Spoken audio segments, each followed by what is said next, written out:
कैसे हो? छुट्टी पे छुट्टी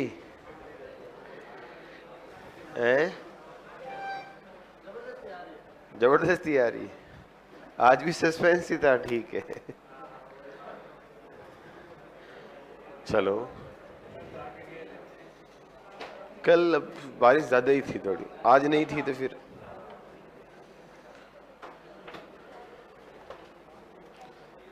तो पढ़े, आगे बढ़े। कैसे हो? 4-5 दिन बढ़िया छुट्टियां मना ली।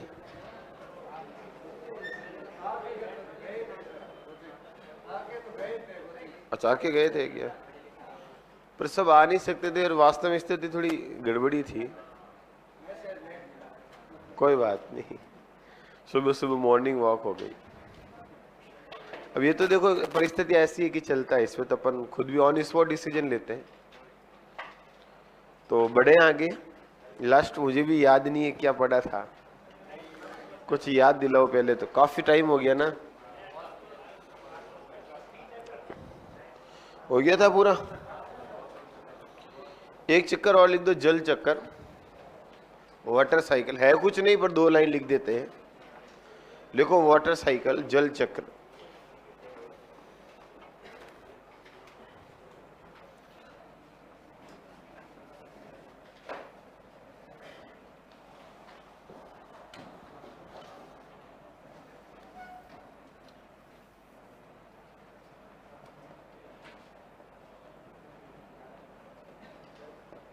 जल चक्र। इधर देखो, इसमें 2 शब्द याद रखने हैं। जैसे एक तो मित्रों, जल का गैस में बदलना क्या कहलाता है, और गैस का वापस जल में बदलना क्या कहलाता है।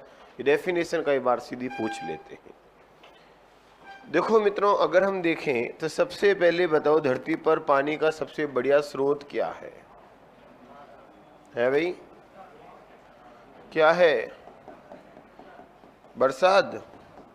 बरसात कैसे आएगी? जैसे मित्रों, बारिश कैसे आएगी? कल आई थी ना, तो आज भी तो आ ही रही है। आज कौन सी बंद हो गई? फिलहाल बंद है, तो अपन शुरू है, और ये शुरू होगी तो अपन बंद है। जैसे प्यारे मित्रों, ये हो गई धरातल। धरातल से बात करें प्यारे मित्रों, तो ये हो गया जलाशय। ये तो क्या हो गया? जलाशय, जहां पर पानी स्थित है। मान लो महासागर हो गया, तालाब हो गया। और ये हो गया आपका धरातल। अब देखो प्यारे मित्रों, धरातल से एक क्रिया होगी और पानी ऊपर जाएगा। इस क्रिया को नाम देंगे वाष्पीकरण, वेपराइजेशन। क्या होगा? वाष्पीकरण की क्रिया होगी, और इस वाष्पीकरण का परिणाम स्वरूप पानी भाप बनेगा, ऊपर जाएगा, और किसका निर्माण होगा मित्रों? बादल का। बादल क्या होता है? जल वाष्प। वेपर होंगे, जल वाष्प होंगे, और यहां से वापस बरसात के रूप में पानी धरती पर आएगा। और बरसात के रूप में पानी आना क्या कहलाएगा? संघनन। और यहां से फिर पानी बहता हुआ कहाँ आएगा? वापस। चले, तो ये चलता रहेगा। तो पानी यहां से जाकर वापस यहाँ पहुंच गया, तो बताओ चक्कर पूरा हुआ कि नहीं हुआ? इसलिए बोल दिया जल चक्र। अब 2 शब्द आपको याद रखने। जल का गैस में बदलना क्या कहलाएगा, और वापस गैस का जल में बदलना क्या कहलाएगा? संघनन। ये 2 डेफिनेशन आपको याद रखनी है। लिख दो, 2 लाइनें लिखो। जल चक्र में जल का पृथ्वी पर, जल का पृथ्वी पर सबसे बड़ा स्रोत, जल का पृथ्वी पर सबसे बड़ा स्रोत महासागर को माना जाता है।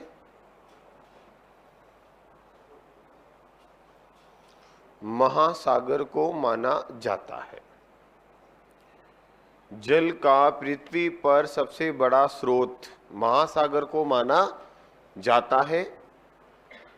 जल स्रोत से जल जल स्रोत से जल वाष्पीकरण की क्रिया द्वारा,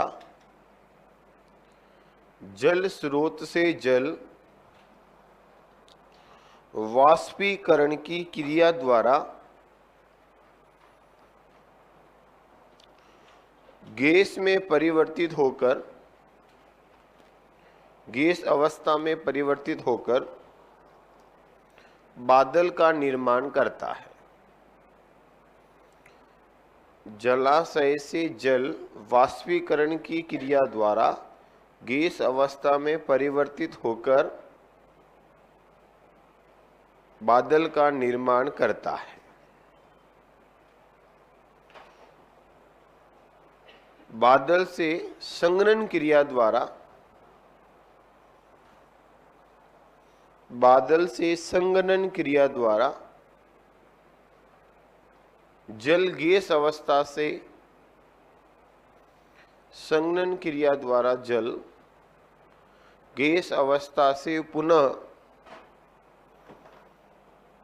संघनन क्रिया द्वारा गैस अवस्था से पुनः द्रव अवस्था में बदलता है। द्रव अवस्था में बदलता है। द्रव अवस्था में बदलता है तथा धरती पर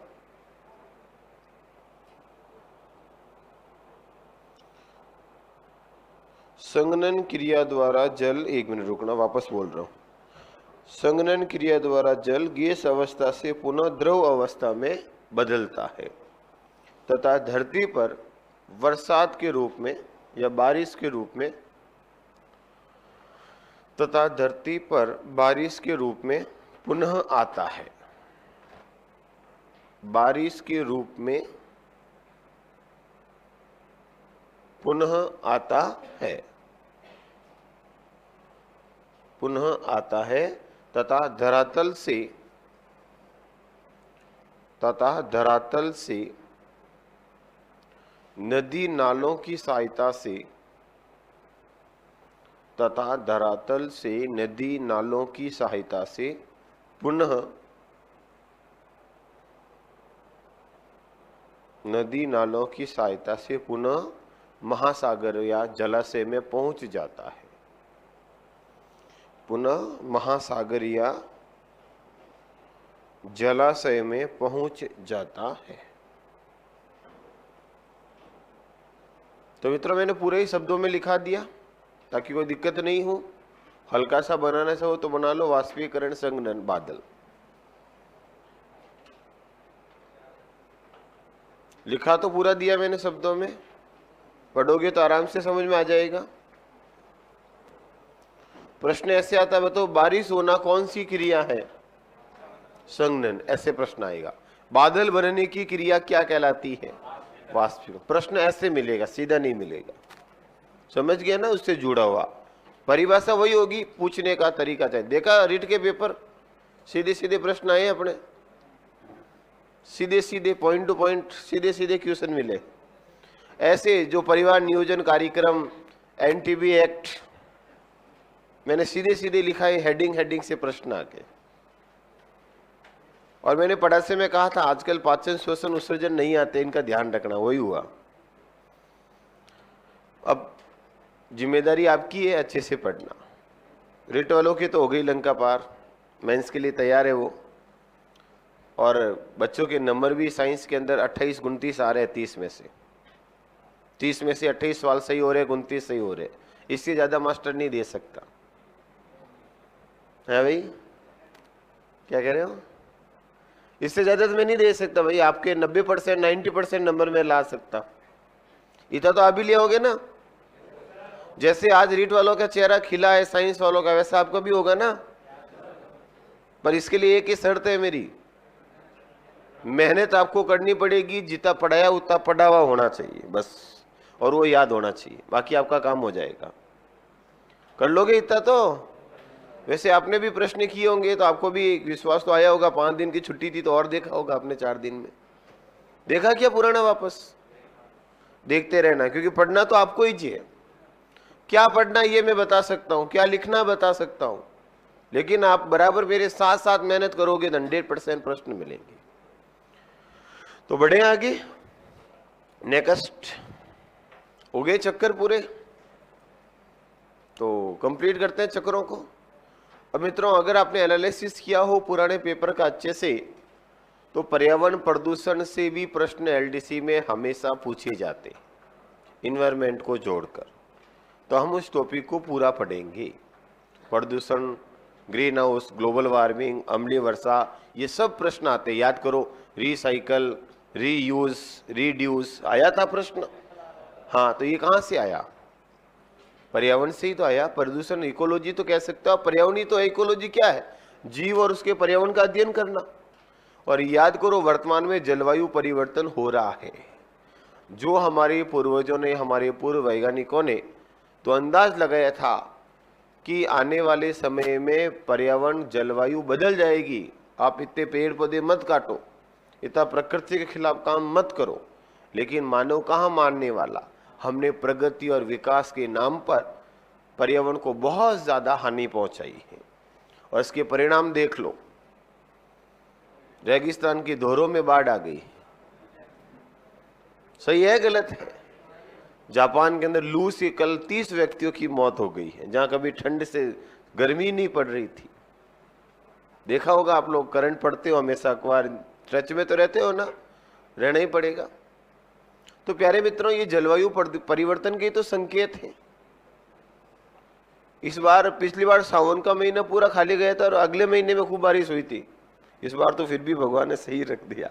पर देख लो, जहां बारिश यही जुलाई में होनी चाहिए थी, जून में होनी चाहिए थी, ताकि इस समय फसलें खराब नहीं होती, और वही बारिश अब हो रही है इतनी। अब हमारी फसलें जो बोई हुई थी, जो शानदार पोजीशन पे थी, किसान का चेहरा खिला था, आज खेत में जाने लायक भी नहीं है। पूरी गल गई, पानी में डूबी है, दिख ही नहीं रहा खेत कहाँ है। सब खेत एक जैसे हो गए। सुंदर लग रहा है बेटा, आपको सुंदर लग रहा है, वो किसान का जीव जानता सुंदर लग रहा है क्या लगता है। अगर आप गांव से हो तो अपने पापा और मम्मी से पूछना कैसा सुंदर लग रहा है, उनके मुंह से हाथों हाथ निकल जाएगा। तो समझिए आप, ये भी तो एक अपने लिए नुकसानदायक चीज है। इसी को तो परिवर्तन कहते हैं। और परिवर्तन किसको कहेंगे? समय के अनुसार बारिश नहीं होना, बिना समय बारिश होना, ये सब आपके ग्लोबल वार्मिंग, ग्रीन हाउस प्रभाव के इफेक्ट है। क्योंकि वर्तमान के अंदर, चलो मैं आपको टॉपिक ही पढ़ा देता हूं ताकि वहां चर्चा करें तो ज्यादा अच्छा रहेगा। तो पहले मैं पर्यावरण के 4 मुद्दे हैं फेमस, उनको पढ़ा देता हूं, फिर आपको मैं पर्यावरण प्रदूषण पढ़ा देता हूं। इसी के साथ अपने टॉपिक कवर हो जाएगा। तो पहले लिखो पर्यावरण के मुद्दे 4, ग्रीन हाउस, ग्लोबल, लिखो पर्यावरणीय मुद्दे, इन्वायरमेंट इश्यू। लिखो पर्यावरणीय मुद्दे, हेडिंग लगाओ, पर्यावरणीय मुद्दे।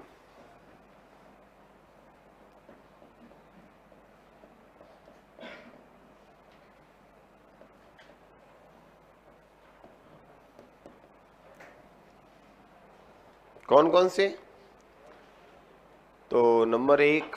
और मित्रों, आपको एक हमेशा एक बात कहता हूं मैं, कि मैं पूरा आपको मैटर एनसीईआरटी की समरी पढ़ा रहा हूं, एनसीईआरटी की समरी पढ़ा रहा हूं, कहता हूं ना हमेशा क्लास में।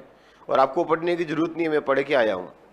ये भी मैं कहता हूं, जीता जागता उदाहरण देख लो। आपने रीट वालों के मुंह से सुना होगा, पेपर तो पूरा एनसीईआरटी से आया है। अरे बेटा, एनसीईआरटी से तो आएगा, हम तो यही कह रहे हैं ना। मैंने तो एनसीईआरटी देखी नहीं, तुम्हारी गलती है। और मैं तो हमेशा, मैंने आपको अभी कहा आते ही कि बच्चों के नंबर 30 में से 28 हो रहे, 29 हो रहे। क्यों हो रहे? पेपर एनसीईआरटी से आया। मैंने क्या पढ़ाया? तो बस वहां से आया, तो ये लो, सीधे सीधे समझ में आया मेरे कहने का मतलब? अब आपको कहते 6ठी 7वीं 8वीं 9वीं 10वीं किताबें पढ़ो, तो आप नहीं पढ़ सकते। लेकिन अब टेंशन नहीं लेना, मुझे पूरी याद है, लिखा रहा हूं। पर्यावरणीय मुद्दे, क्योंकि बेटा जी सबसे बड़ा योगदान मैं अपने गुरु को दूंगा। जब मैं पढ़ रहा था तो मुझे उन्होंने एक बात कही थी कि एनसीईआरटी अपने, जब तक हम पढ़ेंगे तब तक अपना धर्म ग्रंथ है। मतलब जैसे गीता को आप धर्म ग्रंथ मानते हो, वैसे विद्यार्थियों का धर्म ग्रंथ कौन है? एनसीईआरटी। अगर आप लोगों ने एनसीईआरटी की स्टडी नहीं की और आपने नहीं देखा तो आप जिंदगी में सफल हो, वो जरूरी नहीं है। इस बात का ध्यान रखना। तो आज से हमेशा ध्यान रखना, अपना धर्म ग्रंथ जब तक हम तैयारी करेंगे कंपटीशन की, क्या रहेगी? एनसीईआरटी। कौन सी? 9th-10th की। और अगर आप पढ़ना भी चाहो, घर पे समय है आपके पास, तो वो टॉपिक पढ़ना बेटा जो सिलेबस के बिंदु है, एक बार तो, और फिर समय मिले तब और पढ़ लेना। उसके अंदर सभी टॉपिक दिए जो मैं पढ़ा रहा, और आप पढ़ोगे तो आपको ही लग जाएगा हाँ यही पढ़ाया सर ने, समरी। कोई एक्स्ट्रा चीज नहीं ले तो नोट्स में आता है, नोट कर लो, क्योंकि हमें तो कैसे भी सिलेक्शन चाहिए। नेक्स्ट 4 मुद्दे, पहले नाम लिख दो चारों का। पहला लिखो ग्रीन हाउस प्रभाव। ग्रीन हाउस प्रभाव, तो ये देख लो मित्रों, 2 लगातार पेपर हो गए हैं, एक लैब असिस्टेंट का, और दोनों में मैंने प्रूव करके आपको बता दिया। अब करना क्या, आप अच्छे से समझ लेना, एक ही काम करना, जितना पढ़े उतना याद कर लो बस। और अगर आपको याद है तो फिर आपका जो कमजोर पार्ट है, जीके, हिंदी, इंग्लिश, वहां पे ध्यान दो, अपना काम इधर से तो हो जाएगा। ग्रीन हाउस प्रभाव दूसरा लिखो, क्योंकि केवल इससे भी सिलेक्शन नहीं होगा, सभी सब्जेक्ट बराबर तैयार होने चाहिए। ग्लोबल वार्मिंग, अम्लीय वर्षा और ओजोन अपघटन।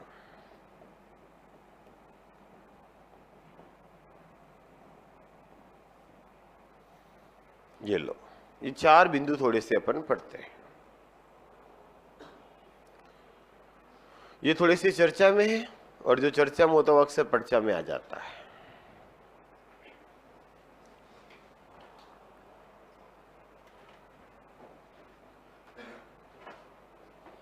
लिख दिए, एक एक को पढ़े। पहला लिखो ग्रीन हाउस प्रभाव, फिर पढ़ेंगे ग्लोबल वार्मिंग, फिर पढ़ेंगे एसिड रेन, और फिर हो जाएगा ओजोन अपघटन।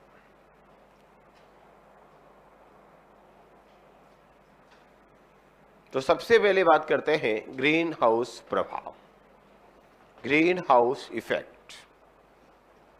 लिख दिए सबने? देखो इधर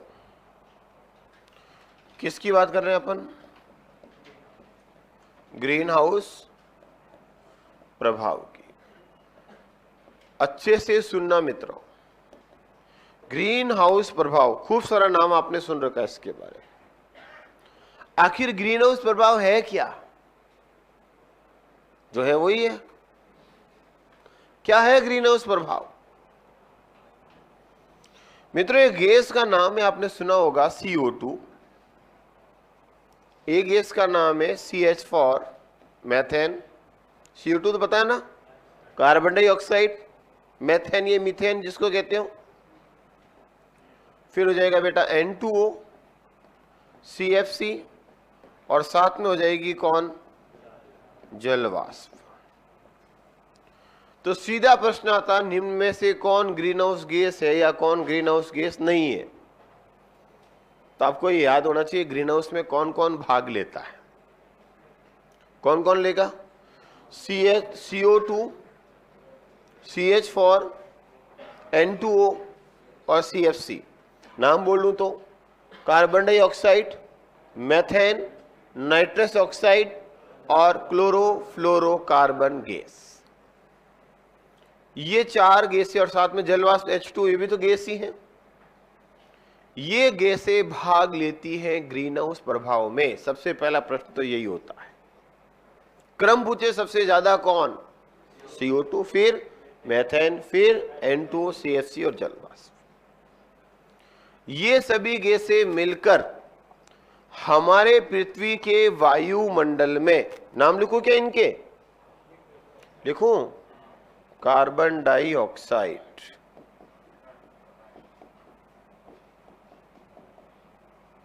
एक तो ये हो गई मेथेन, एक तो ये हो गई नाइट्रस ऑक्साइड,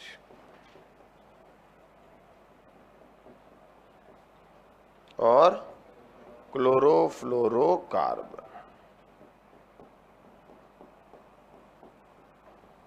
भाई सब एक जैसे नहीं है, कभी भी लापरवाही नहीं करना चाहिए। 2 मिनट लगते हैं नाम लिखने में। सब आर्ट्स के, कोई कहीं का है, कोई कॉमर्स का है, जरूरी नहीं है सबको याद हो। लापरवाही नहीं करना। नहीं आए ये अपनी कमी हो सकती है, इसीलिए हम यहाँ आए, लेकिन पढ़ने के बाद नहीं आए तो फिर गलत बात है। पहले नहीं आए कोई दिक्कत नहीं, नहीं आई तभी तो हमने एडमिशन लिया, लेकिन पढ़ने के बाद नहीं आए तो गलत बात है भाई। देखो बात करते हैं CO2 CH4। पहले प्रश्न आ जाए, कौन सी गैस से ग्रीन हाउस में भाग लेती है, तो आपको नाम याद होना चाहिए। कौन कौन सी? Carbon dioxide, methane. देखो सबसे ज्यादा हानिकारक कौन है? CO2, भाग ज्यादा लेगी। फिर कौन है? मेथेन, फिर नाइट्रस ऑक्साइड, फिर CFC, फिर जल वाष्प। याद रखना, पहले यह लिखते थे CFC फिर N2। वर्तमान में हमने जागरूक होकर के CFC का प्रयोग कम किया है। N2 को वाहनों के धुएं से इसका ऑक्साइड ज्यादा बढ़े, इसलिए चेंज किया मैंने। अगर NCERT पढ़ोगे तो क्रम ये मिलेगा, लेकिन वो पुराने डाटा है, इसलिए ध्यान रखना।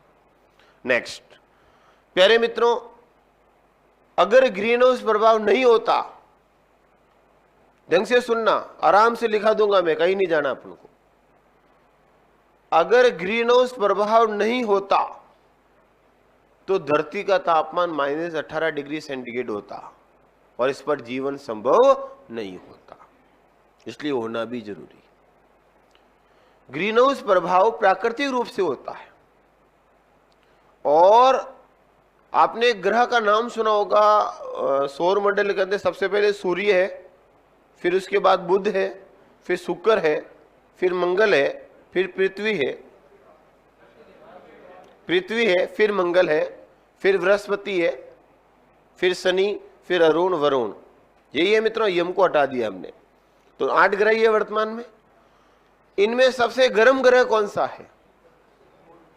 देखो ग्रहों का क्रम मैंने क्या बोला, सूरज भगवान, इसके पास कौन था?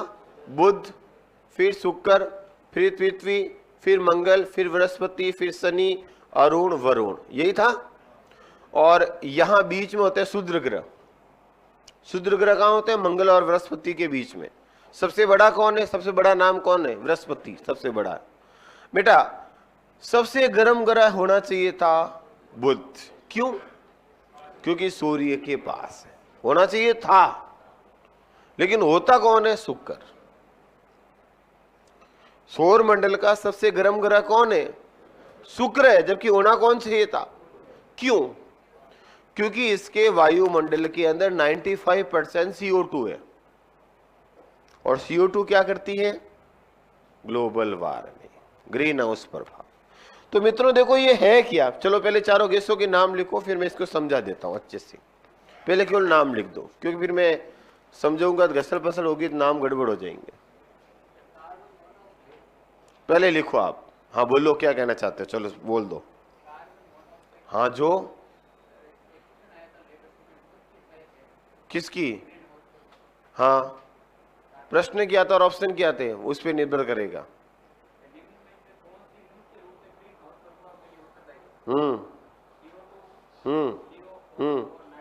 तो उत्तर क्या होगा? नहीं, CO2 उत्तर होगा इसका। CO2 होगा। मुख्य सहायक गैस हो रही, देख ले इधर सामने लिखा हुआ है। मिसप्रिंट हो सकता है, मिसप्रिंट हो सकता, सही कर दे। CO तो भाग ही नहीं लेती है बेटा, कैसे सही कोई बता? गैस से कौन सी भाग लेती है? ये तो, इसके अलावा उत्तर होना ही नहीं चाहिए। खत्म। कई बार मिसप्रिंट भी हो जाता है, ऐसा कोई बड़ी वो चीज नहीं है।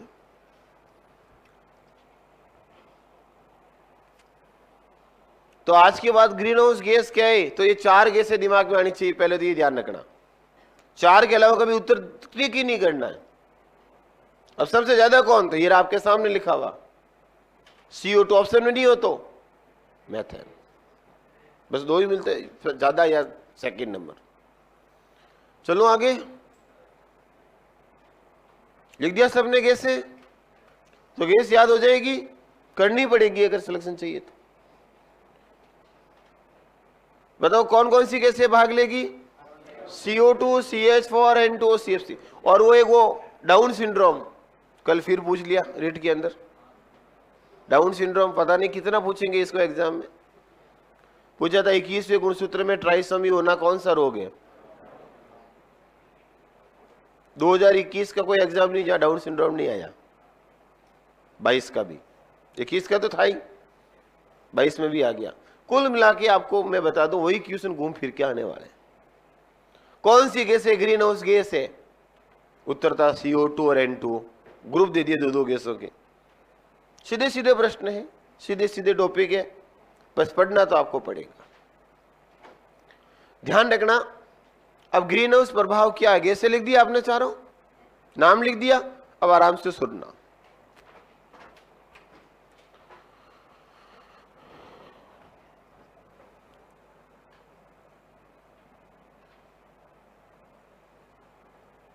दिख जाएगा थोड़ा बहुत। चलो देखो प्यारे मित्रों, इधर ये सभी गैसें, ये कौन ऊपर लिखी हुई है, ये सभी गैसें हमारे वायुमंडल में मिलकर के एक आवरण का निर्माण करती है। ये आवरण क्या करता है मित्रों? जितना प्रकाश रोज सूर्य का, ये मान लो अपना सूरज भगवान है, सूर्य का जितना प्रकाश रोज धरती पर आता है उसको ये आने तो देता है, लेकिन याद करो जितना प्रकाश धरती पर आता है उसका 1% से भी कम भाग पेड़ पौधे जीव जंतु उपयोग में लेते हैं, और 99 से भी ज्यादा प्रकाश धरती से टकराकर एल्बिडो प्रभाव के द्वारा वापस लौट जाता है। याद करो, पढ़ा रखा है आपको। तो जब ये वापस लौटता है मित्रों, तो प्रकाश की कुछ मात्रा को आवरण क्या करेगा? रोक लेता है, पूरी नहीं, कुछ मात्रा को वायुमंडल से बाहर जाने नहीं देता। तो ये क्या करेगा?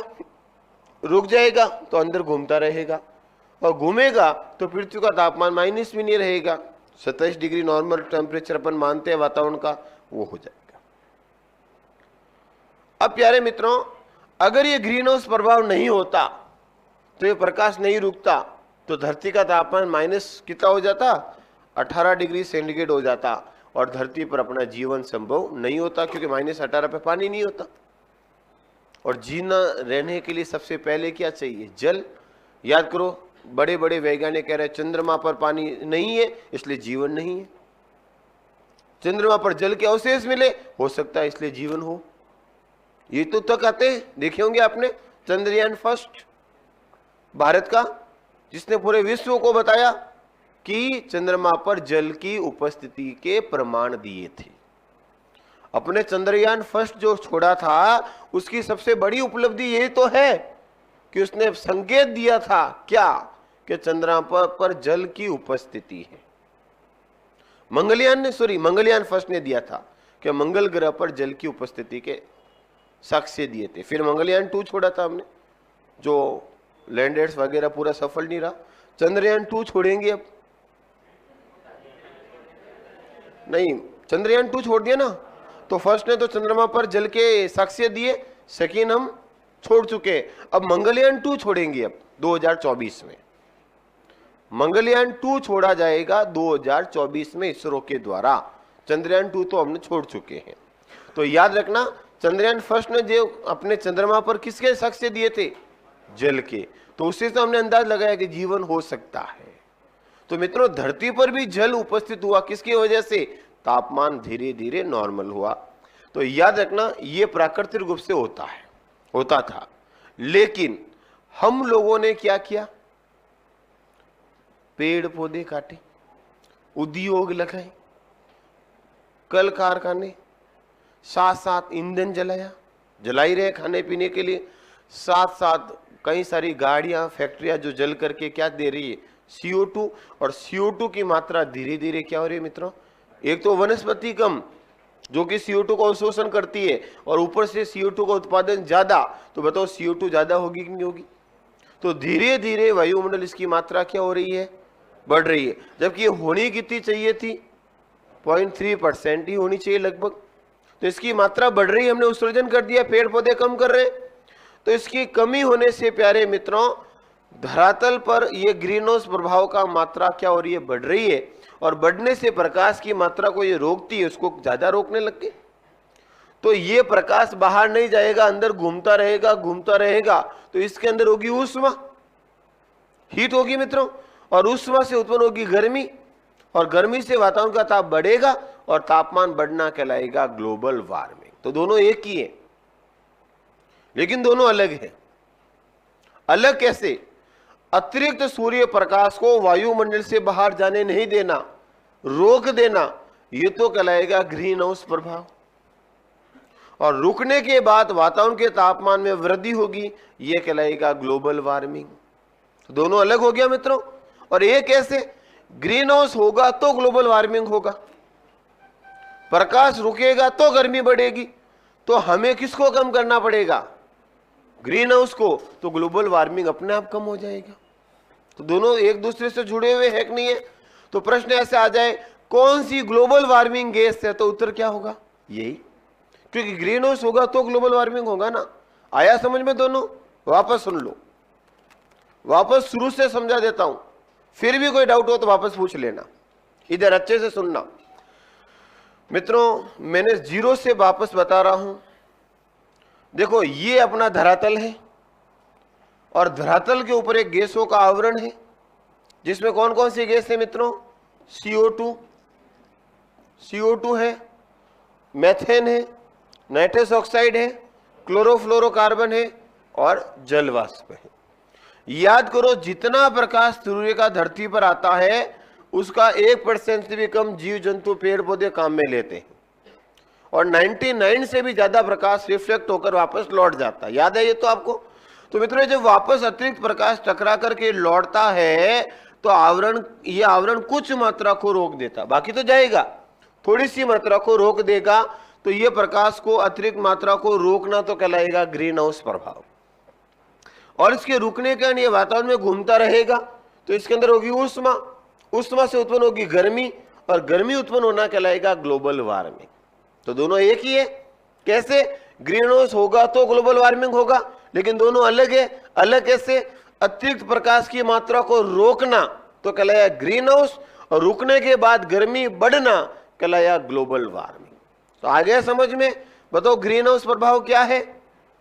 क्या CO2, मेथेन, N2O, CFC और जलवाष्प के द्वारा अतिरिक्त सूर्य प्रकाश की मात्रा को वायुमंडल से बाहर जाने नहीं देना, रोक देना तो कहलाएगा ग्रीन हाउस प्रभाव। और रुकने के बाद वातावरण के तापमान के कारण, इस उष्मा के कारण होगी गर्मी, और गर्मी बढ़ना कहलाएगा ग्लोबल वार्मिंग।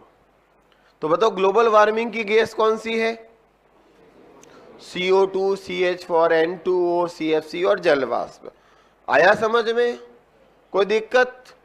दोनों में अंतर क्लियर? और अगर ये नहीं होता तो धरती पर जीवन संभव नहीं होता। ये होना तो जरूरी था, प्राकृतिक रूप से होता है, लेकिन हमने क्या किया? हमने CO2, CFC, N2O इनकी गैसों की मात्रा को क्या कर दिया मित्रों? बढ़ा दिया। प्रदूषित गैसें बढ़ गई, और इन गैसों के बढ़ने से क्या हुआ? प्रकाश की मात्रा ज्यादा रुकी, ज्यादा प्रभाव हुआ, ज्यादा प्रभाव हुआ तो ज्यादा प्रकाश रुका, तो ज्यादा गर्मी बढ़ी, तो परिवर्तन हो रहा है मौसम। आया समझ में दोनों? प्रश्न आया था, निम्न में से कौन सी प्रदूषक गैस नहीं है? अभी आया था, कौन सी गैस प्रदूषक नहीं है? ऑप्शन में था CO2, CH4, CO और O2। O2 ऑक्सीजन कब से प्रदूषण करती है? प्रदूषक किसको कहते हैं? जो जीवों को हानि पहुंचाता है। चाहे कोई भी हो, ऐसा पदार्थ जो जीवों को हानि पहुंचाता है वो प्रदूषक होता है। और ऐसी क्रिया जिसके द्वारा हानिकारक प्रभाव उत्पन्न होता है वो प्रदूषण कहलाता है। तो बताओ, CO2 से हानि होती है क्या? यस, ग्रीन हाउस प्रभाव हो रही है ना हानि। बताओ, CH4 से हानि होती है क्या? यस। CO से हानि होती है, बिल्कुल, सांस के साथ जाकर के दम घुटता है, ऑक्सीजन की हीमोग्लोबिन से जुड़ने की क्षमता को कम कर देती है, मीठी मीठी नींद आती है, और हमेशा हमेशा के लिए सुलाकर चली जाती है। और O2 ये तो प्राण वायु है। तो ये प्रदूषक कैसे हुई? आया समझ में कुछ? कभी भूल जाओ तो कभी रट के नहीं जाना है। जो हानि पहुंचाए वो प्रदूषक, जिस भी प्रदूषण का शक हो। चलो, इनको लिखा दो थोड़ा बहुत। कोई डाउट इसमें? लिखे मित्रों? लिखो लिखो, ये सभी गैसें मिलकर, ये कौन ऊपर लिखी हुई है आपके? हाँ तो लिखो, ये सभी गैसें मिलकर पृथ्वी के वायुमंडल में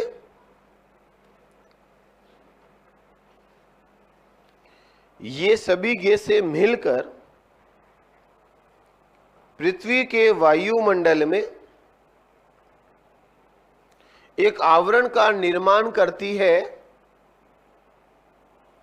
एक आवरण का निर्माण करती है,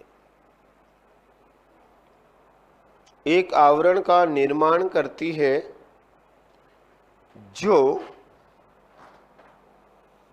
एक आवरण का निर्माण करती है जो कुल सूर्य प्रकाश को, कुल टोटल, जो कुल सूर्य प्रकाश को पृथ्वी वायुमंडल में, जो कुल सूर्य प्रकाश को पृथ्वी वायुमंडल में आने तो देता है,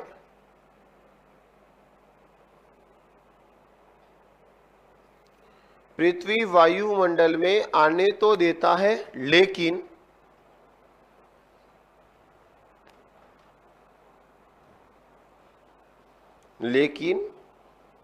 जब अतिरिक्त सूर्य प्रकाश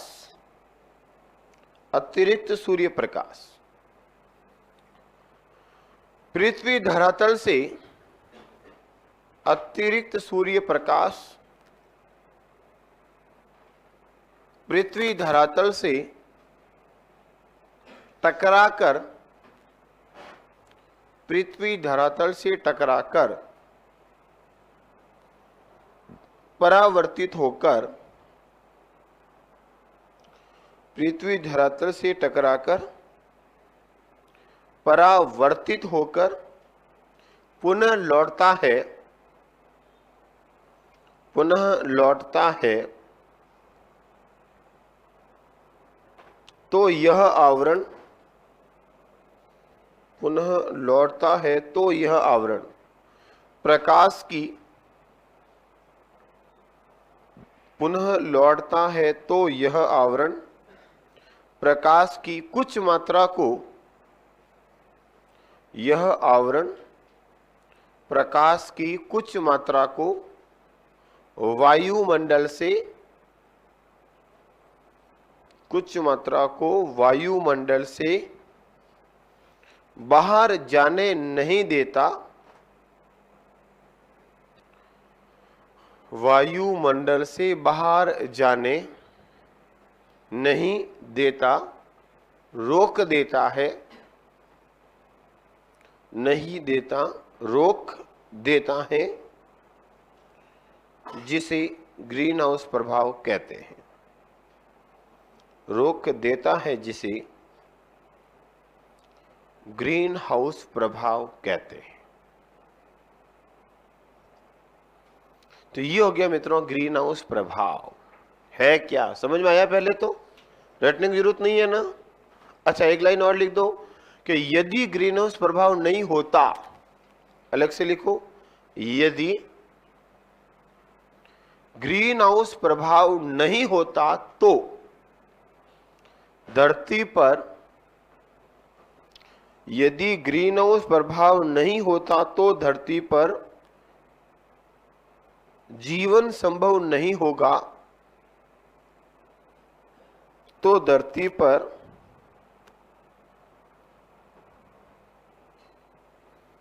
जीवन संभव नहीं होगा तथा वातावरण का तापमान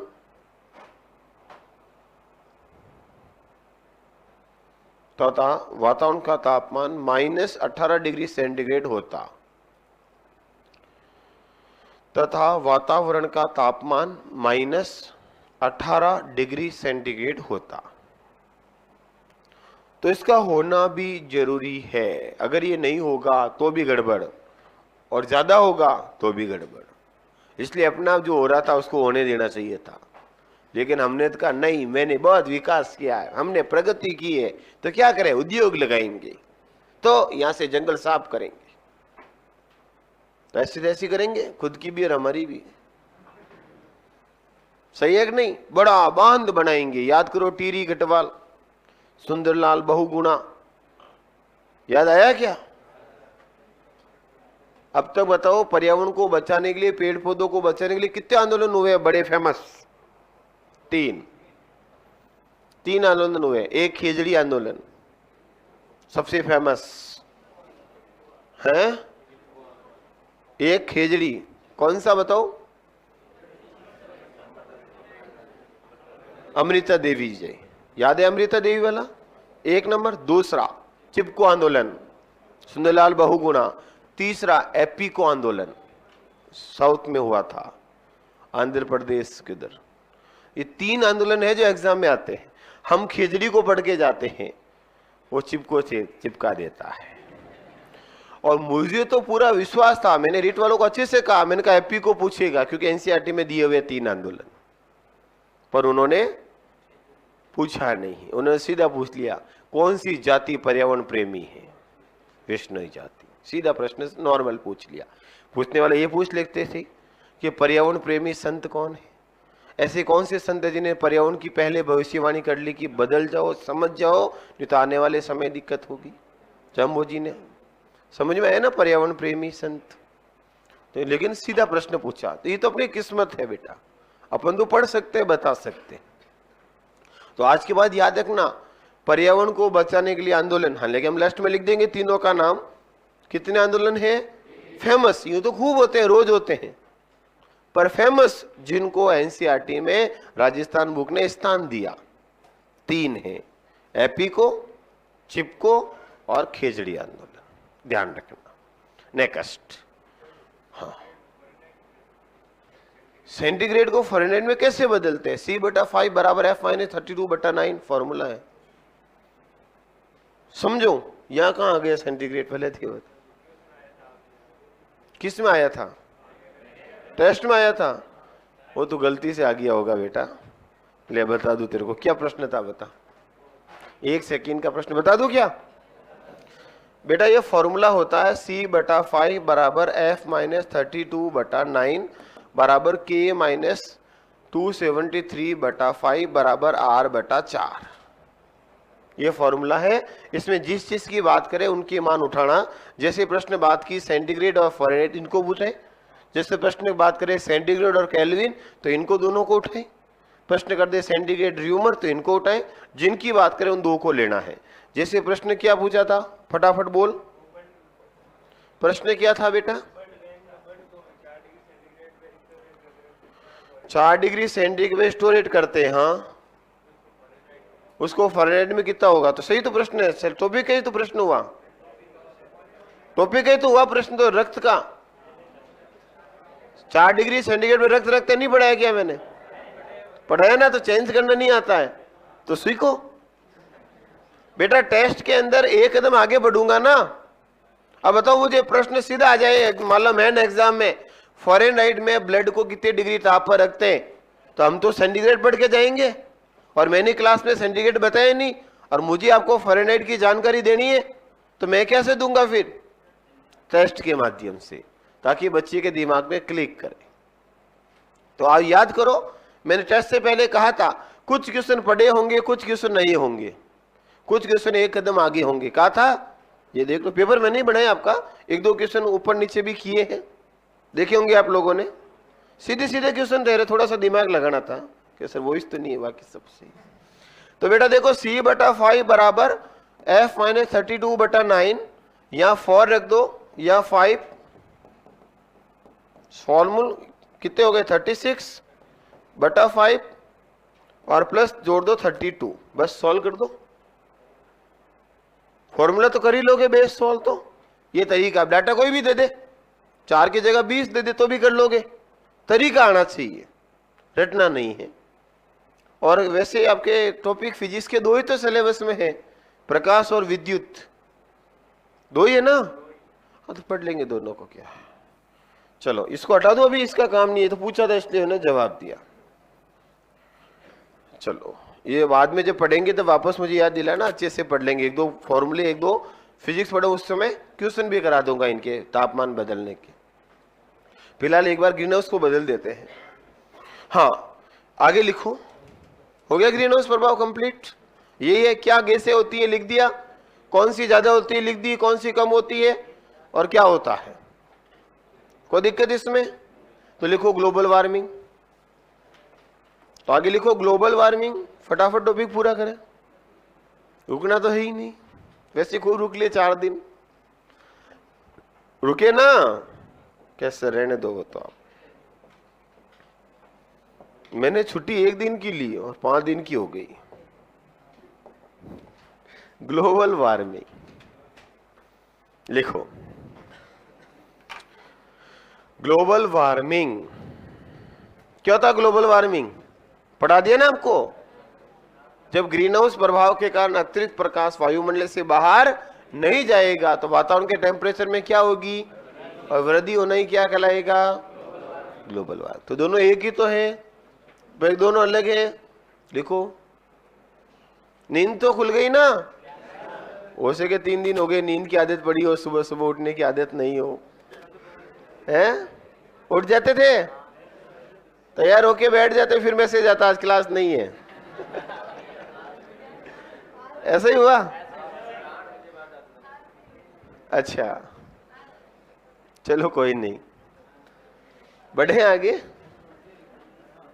नेक्स्ट। वैसे सबसे पहले मैसेज मेरे पास ही आता, क्योंकि पता है मैं बहुत जल्दी घर से निकल जाता हूँ समय पे, इसलिए जब भी डिसीजन हुआ सबसे पहले मुझे कहा कि सबसे पहले आपको ही बता रहे हैं, क्योंकि आप हो सकता है घर से निकल गए होंगे। मैंने कहा बस बूट सूझ ही पहन रहा था। क्योंकि मेरी आदत है, लगभग कोशिश करता हूँ टाइम पे पहुंचने की। तो लगभग मेरे पास 2 दिन मैसेज आए, लगभग एक दिन आया 6:03 पे, एक दिन आया 6:05 पे, तो लगभग सही समय आया है। आपके तो भाई बड़ा सिस्टम है ना, आप लोगों के पास तो मैसेज पहुंचने में भी टाइम लगता है, क्योंकि वो तो सब स्टूडेंट को करता है, आप अकेले को थोड़ी करते हैं, एलडीसी को। हाँ चलो तो आगे बढ़े। मैं दोनों दिन घर से नहीं निकला, ये तय। उससे पहले आगे नेक्स्ट। तो विशेष ध्यान रखा गया इसका मतलब। तो बढ़े आगे, मतलब कुछ आदतें भी अच्छी होती तो आगे फायदा भी मिलता है। तो आपको भी अपनी आदत सुधारनी चाहिए, लेट आने वाले। हालांकि देखो मैं कभी किसी को नहीं बोलता हूँ आप इच्छा हो तब आओ, इच्छा हो तब जाओ। मैंने कभी नहीं कहा कि मेरे आने के बाद गेट बंद कर दूंगा, फलाना ढेकड़ा पहुंचना, कभी कहता भी नहीं हो, क्योंकि यहाँ कोई बाध्यता नहीं है, आप कोई छोटे बच्चे नहीं हो, अपना सविवेक खुद लेना है। इसलिए मैं कभी नहीं कहता हूँ लेट आए जल्दी आए, जब इच्छा हो तब आओ, बस एक ही काम करना है, मुझे तो किसी हालत में ढंग से पढ़ा के आपका सिलेक्शन कराना। और याद रखना, मेरी जगह कोई भी शिक्षक आए, चाहे मैं भी क्यों नहीं हो, हर टीचर में कोई न कोई कमी रह सकती है। इसीलिए मैं हमेशा मोटिवेट करता हूं सेल्फ पढ़ने का भी साथ साथ। हालांकि कोशिश 100% देने की करते हैं। कोई भी मेरी जगह कोई भी आएगा, आप भी शिक्षक बनोगे तो आप भी यही चाहोगे कि मैं क्लास में 100% पढ़ाऊं। बताओ मुझे एक सिंगल ऐसा उदाहरण बता दो जो मास्टर कोई क्लास में आके ये कहता है मैं घटिया से घटिया पढ़ाऊंगा, एक बता दो। कोई नहीं चाहता है।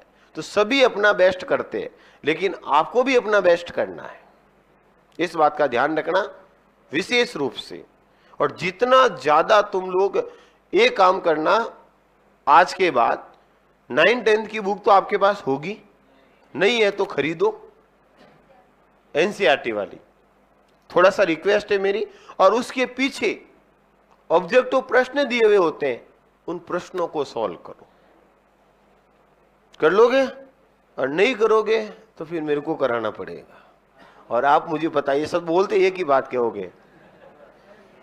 चलो, हालांकि मैंने कोशिश खूब की है हर टॉपिक के पुराने पेपर कराने की, नए क्वेश्चन कराने की, टेस्ट लेने की, और आगे भी करता रहूंगा, लेकिन पढ़ना तो आपको पड़ेगा। मैं घोल के नहीं पिला सकता, मैं बता सकता हूं, और यही कर रहा हूं। पढ़ लोगे? और ज्यादा नहीं तो भी कितने प्रश्न आते हैं साइंस के, और कितने करने हैं? 45+। भाई 50 करो तो सबसे बढ़िया है, पर मैं 45 प्लस की बात करता हूं, क्योंकि मित्रों कई बार एक दो क्वेश्चन करंट से रिलेटेड जोड़ के आ जाता है ना। कई बार कुछ सिली मिस्टेक हो जाती है, आता हुआ घोड़ा गलत भर देते हैं। कई बार प्रश्न पूरा नहीं पढ़ के आधा अधूरा पढ़ के उत्तर टिक गलत कर लेते हैं। तो ये कई सारी गलतियां तभी सुधरेगी जब हम ज्यादा से ज्यादा प्रश्न की प्रैक्टिस करेंगे। चले अब आगे बढ़ते हैं। तो मित्रों लिखो ग्लोबल वार्मिंग के अंदर एक लाइन, ग्लोबल वार्मिंग हिंदी में क्या बोलते हैं इसको, ग्लोबल वार्मिंग को लिखो वैश्विक उष्णता ब्रैकेट में। ग्लोबल वार्मिंग इंग्लिश वर्ड है बेटा, हिंदी में लिखो इसको बोलेंगे वैश्विक उष्णता।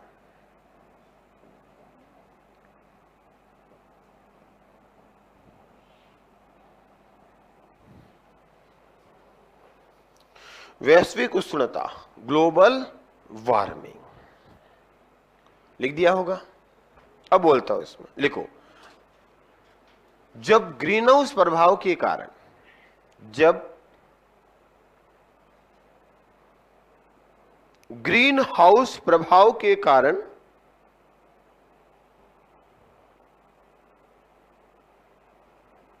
अतिरिक्त सूर्य प्रकाश की,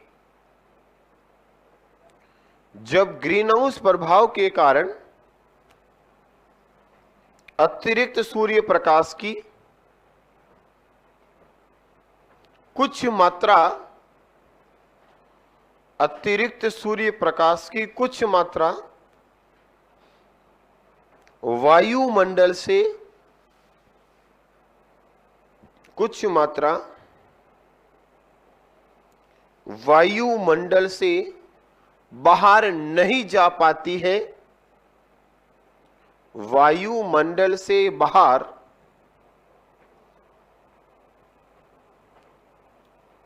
नहीं जा पाती है, तो अपने अंदर उपस्थित, तो अपने अंदर उपस्थित उष्मा के कारण,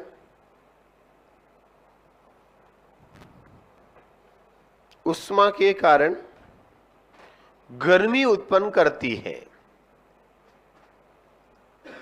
अपने अंदर उपस्थित उष्मा के कारण गर्मी उत्पन्न करती है और इस गर्मी से, और इस गर्मी से वातावरण के तापमान में, और इस गर्मी से वातावरण के तापमान में वृद्धि होना, वातावरण के तापमान में वृद्धि होना ग्लोबल वार्मिंग कहलाता है। वृद्धि होना ग्लोबल वार्मिंग कहलाता है। तो मित्रों ग्लोबल वार्मिंग किसे कहते हैं, क्लियर हो गया। ग्रीन हाउस किसे कहते हैं, क्लियर। कोई डाउट दोनों में, अंतर बताए ना दोनों। अतिरिक्त प्रकाश की मात्राओं को रोकना तो ग्रीन हाउस, और रुकने के बाद गर्मी बढ़ना ग्लोबल वार्मिंग। अच्छा, आजकल प्रश्न आता है सत्य असत्य कथनों का, देखा होगा आपने भी, और उस दौरान आपको चारों कथन आने चाहिए। तो बेटा इसमें प्रभाव के अलावा आजकल प्रश्न प्रभाव से ज्यादा आ जाता है, और अगर हमें कम करना होगा तो किसको कम करेंगे, ग्रीन हाउस को या ग्लोबल वार्मिंग को, ग्रीन हाउस को। और ग्रीन हाउस को कम करेंगे तो ग्लोबल वार्मिंग अपने आप कम हो जाएगा।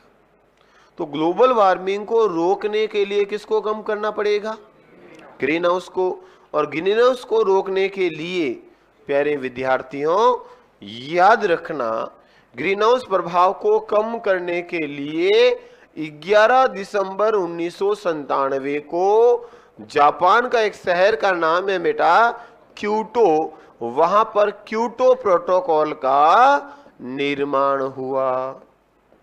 कब हुआ निर्माण मित्रों, 11 दिसंबर 1997 को। ये लागू कब हुआ, ये लागू हुआ मित्रों 16 फरवरी 2005 को। 16 फरवरी 2005 को लागू हुआ तथा ये निष्क्रिय हो गया, समाप्त हो गया। कब? 2012 को। इसीलिए याद रखना, दिसंबर 2012 में कतर देश, नाम सुना होगा आपने, की राजधानी है दोहा, वहां पर दोहा प्रोटोकॉल का निर्माण हुआ। तो याद रखना, प्रश्न सीधा आ जाए। बताइए मित्रों, क्योटो प्रोटोकॉल का संबंध किससे है? तो हम क्या कहेंगे? ग्रीन हाउस से, नॉट ग्लोबल वार्मिंग। कम किसको करना है? ग्रीन हाउस को। आया समझ में? दोहा प्रोटोकॉल का संबंध किससे है?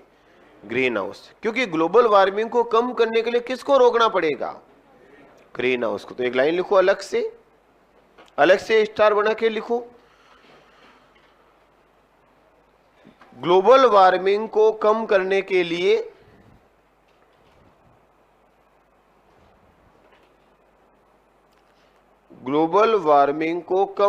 के लिए ग्रीन हाउस प्रभाव को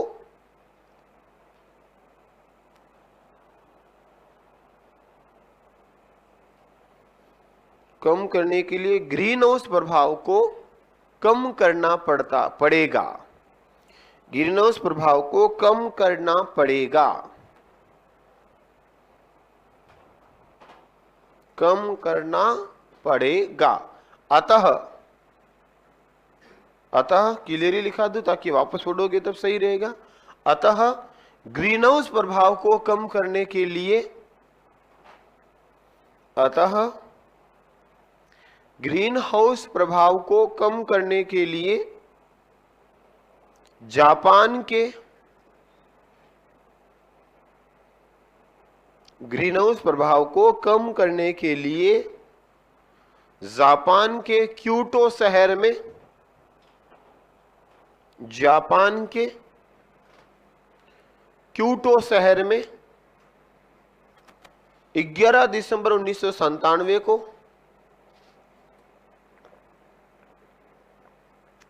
जापान के क्योटो शहर में 11 दिसंबर 1997 को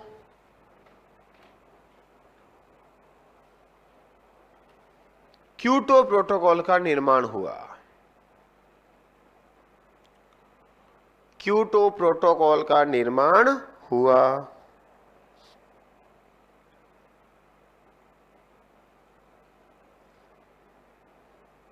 क्योटो प्रोटोकॉल का निर्माण हुआ जो 16 फरवरी 2005 को लागू हुआ। जो 16 फरवरी 2005 को लागू हुआ तथा 2012 में निष्क्रिय हो गया। तथा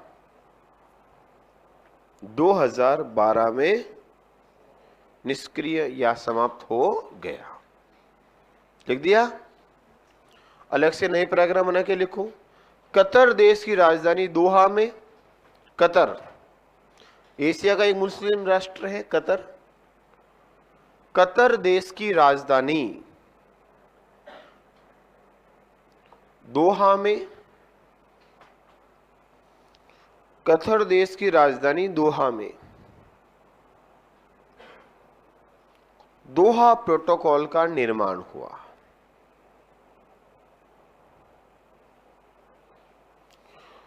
कतर देश की राजधानी दोहा में दोहा प्रोटोकॉल का निर्माण हुआ।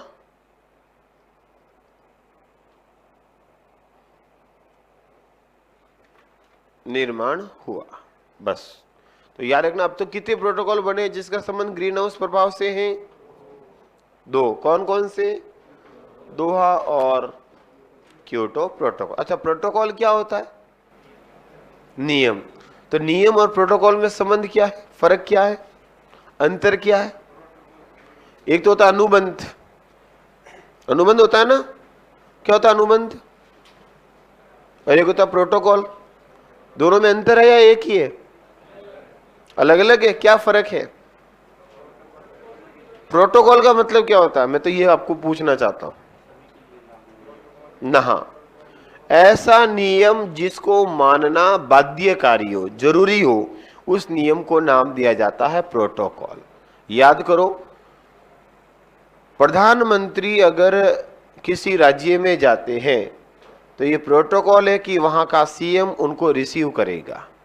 अब भले ही वो सीएम उन प्रधानमंत्री को नहीं चाहता हो, सुबह शाम रोज उनको सुबह सुबह शाम शाम, लेकिन जब वो आए तब समझ गए, दैट इज प्रोटोकॉल। महिलाएं जब ससुराल जाती है तो उनको चाहे पसंद हो चाहे मत पसंद हो, सास के सामने घूंघट तो निकालना पड़ेगा, दैट इज प्रोटोकॉल। समझ गए? आपकी इच्छा हो नहीं हो, आप मानो मत मानो, मानना अनिवार्य होगा, उसको क्या नाम देंगे? प्रोटोकॉल। आ गया समझ में? बाध्यकारी समझौता, जिसको मानना जरूरी हो, उस समझौते को, इस नियम को अपन क्या कह देते हैं? प्रोटोकॉल। तो अंतर आया समझ में? प्रोटोकॉल का मतलब ऐसा नियम जिसको मानना क्या हो जाए? बाध्यकारी, बाध्य हो जाओगे आप उसको मानने के लिए। नेक्स्ट लिखो बेटा, ग्लोबल वार्मिंग के प्रभाव, क्योंकि ग्रीन हाउस के तो प्रभाव नहीं होगा, प्रभाव तो किसके होंगे? लिखो, दैनिक जीवन पर ग्लोबल वार्मिंग के प्रभाव। दैनिक जीवन पर, दैनिक जीवन पर ग्लोबल वार्मिंग के प्रभाव।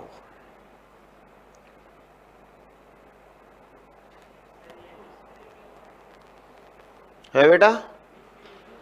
निष्क्रिय इसलिए हो क्योंकि इसके जो नियम थे वो वहीं तक मान्य थे, फिर देशों ने इनके नियमों को कह दिया हमें ये ज्यादा है, गड़बड़ है, अब नए नियम बनाओ। वो 8 से 10 साल पहले थे तो नियमों को वापस चेंज किया, तो नया नाम दे दिया। समझे? नया वापस बना। कुछ नियमों में शीतलता की गई, कुछ नियमों में और कठोरता लाई गई, तो नियम बनाकर वापस सम्मेलन हुआ, वापस मीटिंग हुई और नया नाम दे दिया, दोहा प्रोटोकॉल।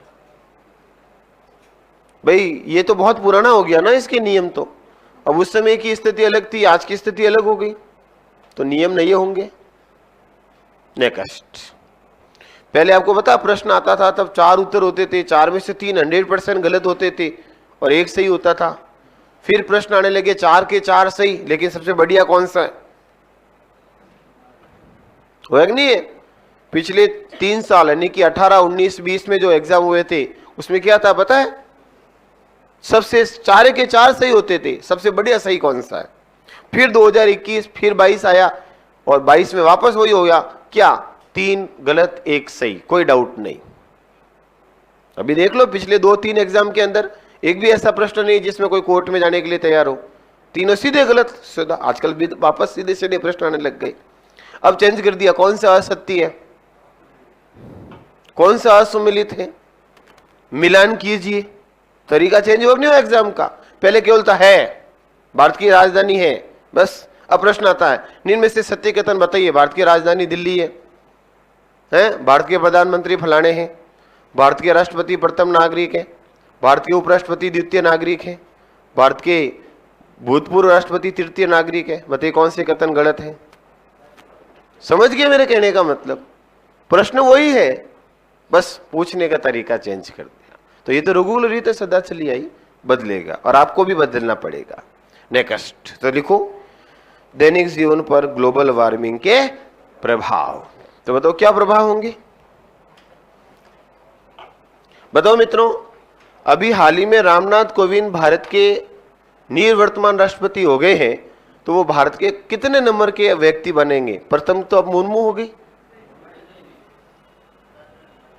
देखो, प्रथम नागरिक राष्ट्रपति, द्वितीय उपराष्ट्रपति, तृतीय राज्यपाल, चौथे प्रधानमंत्री, तो 5वें नंबर आता है। लेकिन 5वें से पहले भी उपराष्ट्रपति अभी जिंदा है, कौन? देवी सिंह प्रतिभा पाटिल, वेंकैया नायडू उपराष्ट्रपति है। चलो इधर क्या करना मेरे को, इधर देखो। तो क्या प्रभाव मित्रों ग्लोबल वार्मिंग के? वही जो है, क्या प्रभाव है मित्रों? ये प्रश्न मैंने बोला ना राष्ट्रपति उपराष्ट्रपति, ये मैंने आपको सिर्फ इस संदेश देने के लिए बोला है कि आपको इस तरह से अब तैयार रहना है, क्योंकि आजकल प्रश्न जो आते हैं मित्रों वो मन से फॉर्म आते हैं, जिसमें आपका कंफ्यूजन नहीं होना चाहिए, टॉपिक क्लियर होना चाहिए, रटा रटाया नहीं होना चाहिए। बताओ क्या प्रभाव होगा? सबसे पहला प्रभाव लिखो, वातावरण में ताप बढ़ेगा। लिखो पहला प्रभाव नंबर 1, वातावरण के तापमान में वृद्धि। बढ़ेगा कि नहीं बढ़ेगा? वातावरण के तापमान में वृद्धि। लिख दिया? अच्छा, तापमान बढ़ेगा तो क्या होगा? बर्फीले द्वीप पिघलेंगे, ग्लेशियर। तो लिखो दूसरा बिंदु, ग्लेशियर के पिघलने से, क्या बोला मित्रों? ग्लेशियर, बर्फीले द्वीप। ग्लेशियर के पिघलने से क्या होगा? ग्लेशियर के पिघलने से समुद्र का जल स्तर बढ़ेगा, या बढ़ रहा है, बढ़ा भी है कुछ दिनों पहले। समुद्र का जल स्तर बढ़ना। अच्छा, समुद्र के जल स्तर बढ़ने से क्या होगा बेटा? सबसे बड़ा नुकसान हो रहा है जो आप सुन रहे हो, बादल का फटना। बादल फटने की घटना किस वजह से हो रही है? देखो कारण बताता हूं। बर्फीले द्वीप पिघलने से समुद्र के अंदर जल की मात्रा बढ़ी, लेकिन कौन से जल की? स्वच्छ जल की। और लवणीय जल की तुलना में स्वच्छ जल ज्यादा आ रहा है, और स्वच्छ जल ज्यादा आने से वाष्पीकरण की दर बढ़ रही है, और वाष्पीकरण की दर बढ़ने से बादल में जल वाष्प बढ़ा तो एकदम फटा। तो जो ज्यादा बारिश होना, अतिवृष्टि होना, बादल फटना, ये इसी का परिणाम है। तो लिखो अगला बिंदु, समुद्र में स्वच्छ जल की मात्रा बढ़ने से, समुद्र में स्वच्छ जल की मात्रा बढ़ने से वाष्पीकरण की दर में वृद्धि हुई।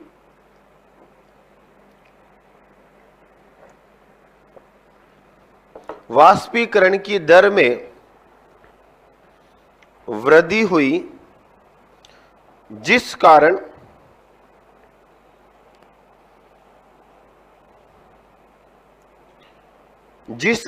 अतिवृष्टि, ज्यादा बारिश, जिस कारण अतिवृष्टि तथा बादल फटने जैसी घटनाएं,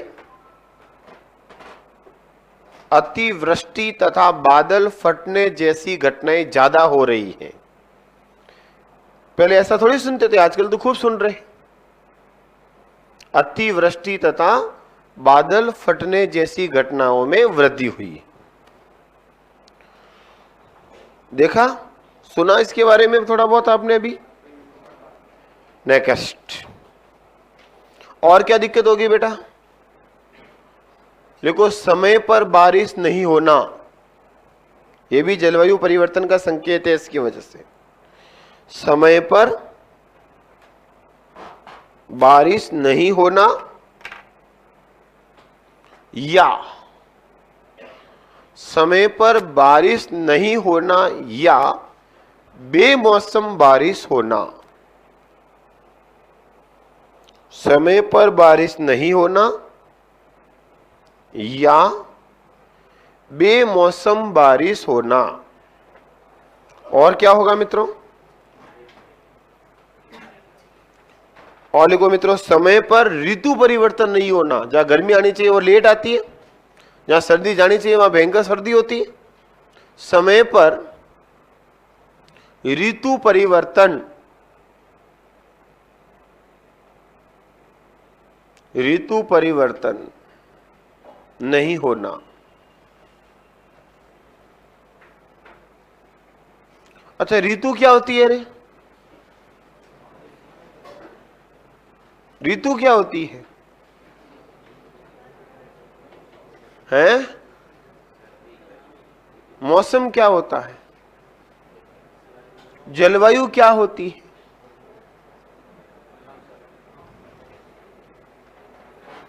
देखो, सबसे पहले होगा मौसम, फिर होगी ऋतु, फिर होगी जलवायु। किसी भी स्थान का, वातावरण का कुछ घंटों का औसत समय कहलाता है मौसम। जो सुबह शाम का ना मौसम बदल रहा है, कुछ घंटों का जो औसत होता है उसको कहते हैं मौसम। किसी भी स्थान की कुछ महीनों का जो औसत होता है समय, औसत जो ऋतु दशा होती है, औसत दशाओं को कहते हैं मौसम ऋतु। और कुछ सालों का, कई सालों का जो औसत समय होता है उसको कहा जाता है जलवायु। ये आपको शब्दों का अर्थ क्लियर होना चाहिए। नेक्स्ट है मानसून, तो बारिश आना, बारिश को लाना, वो अलग मैटर है, ये अलग है। मानसून तो अरबी भाषा का शब्द है, जिससे बना है। नेक्स्ट आगे बढ़ता है। मुझे जियोग्राफी पढ़ानी नहीं है बेटा, जियोग्राफी वाले अपना बताएंगे, मानसून लाएंगे भी, बारिश भी करेंगे, कितनी करेंगे वो भी बताएंगे। नेक्स्ट है, मुझे जितना ज्ञान देना था मैंने दे दिया, मैं अपने टॉपिक को नहीं छोड़ूंगा, मैं अपने टॉपिक की जितनी बातें उतनी करूंगा। मुझे मौसम शब्द बताना था, जलवायु बतानी थी, क्योंकि यहां बार बार मैं जलवायु मौसम शब्द का उपयोग कर रहा, इसलिए मैंने बोला। मैंने ऋतु परिभाषा मुझे बतानी थी, क्योंकि मैंने ऋतु शब्द वो कॉपी में लिखाया है, तो वे पूछ ले साहब ऋतु, वो ऋतु नहीं, इधर ध्यान रखना। हाँ नेक्स्ट, और क्या प्रभाव होगा मित्रों? है बारिश हो गई, मौसम बदल गया, जलवायु बदल गई, चलो ठीक है भाई। त्वचा संबंधी रोग अम्लीय वर्षा में होता है बेटा। नेक्स्ट, मिक्स हो गया तेरे थोड़ा बहुत। तो ये हुआ मित्रों दो चीज, कौन कौन? एक ग्लोबल वार्मिंग और दूसरा ग्रीन हाउस प्रभाव। लिखो नोट, नोट, नोट लिखो, नोट। और नोट के अंदर एक शब्द लिखो प्लांट हाउस इफेक्ट, हिंदी में लिखो पौध घर प्रभाव। दोनों में लिख दो, Hindi English, plant house effect या पौध घर प्रभाव। यहां लिख रहा हूं मैं, दिख जाएगा, पौध घर प्रभाव, प्लांट हाउस इफेक्ट।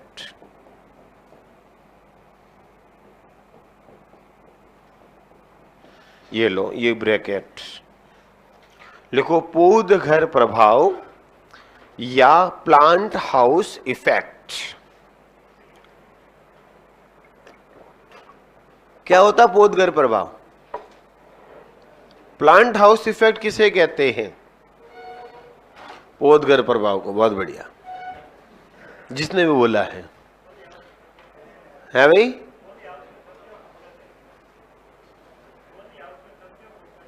हाँ, पौधे हाउस में सब्जियों को उगाते हैं, सही है। उसको क्या नाम दिया जाता है?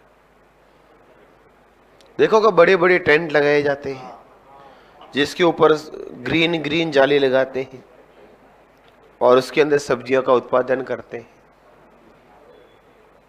बेटा है तो वही, लेकिन थोड़ा सा फर्क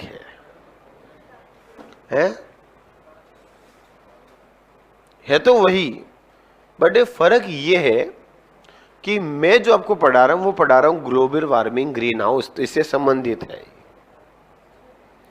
ठंडे प्रदेश जो है ना, ठंडे प्रदेश कौन से? जैसे अंटार्कटिका। आपने सुना था, सुना होगा, नहीं तो मैं सुना रहा हूं। ठंडे प्रदेशों में कई सारे देशों ने अपने अपने रिसर्च स्टेशन बना रखे अनुसंधान के अंदर, जैसे अंटार्कटिका के अंदर। और ये आपने नाम सुना ना, ओजोन छेद, इसको सबसे पहले अंटार्कटिका महाद्वीप से इसे देखा गया था।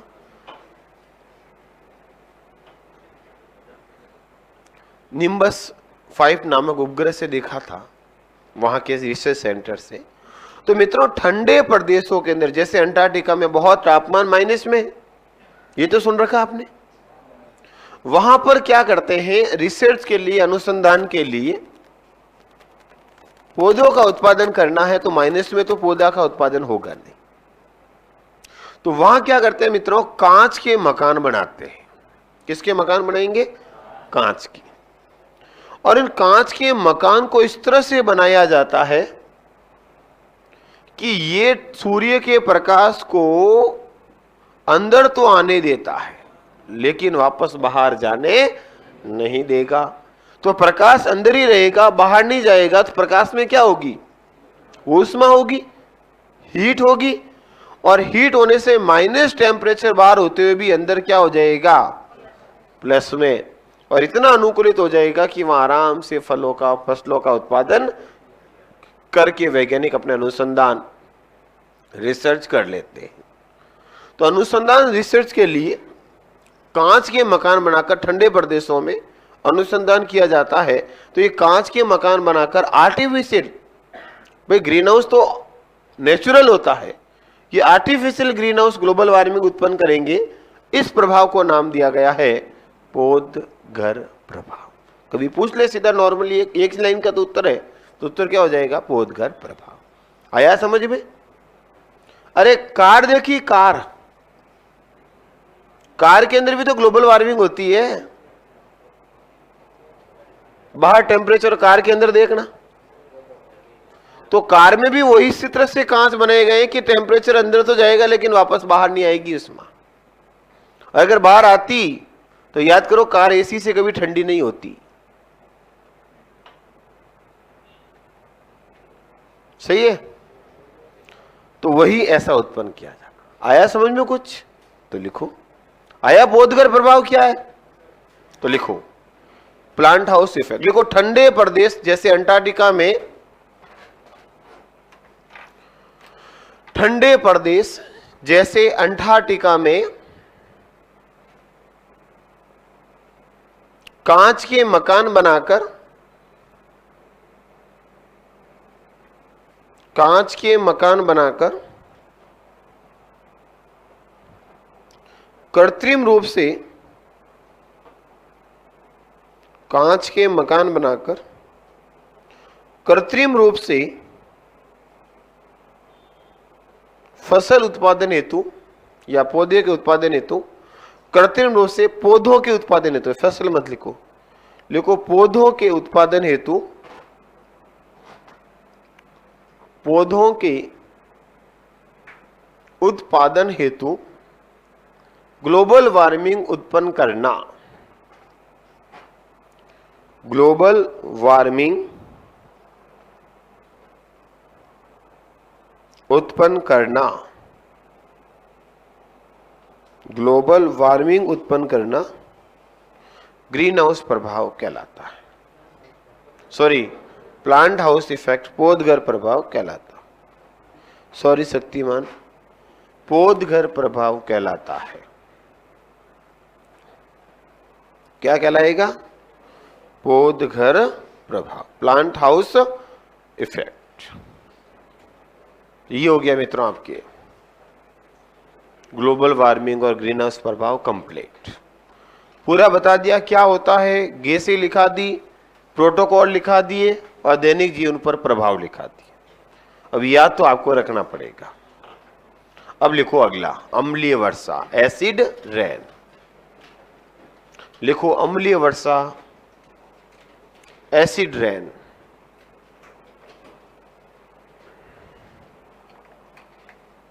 अम्लीय वर्षा। बोर्ड पे आओ। यह भी प्रश्न रिट में आया था, कौन सी गैस अम्लीय वर्षा में उत्तरदायी है?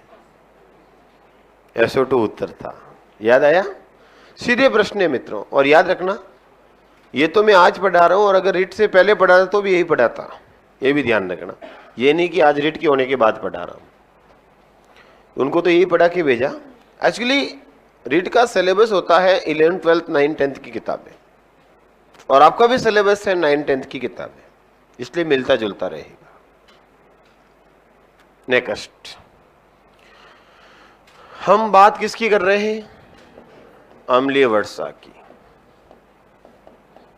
ये इसको क्या बोलेंगे मित्रों? Acid rain.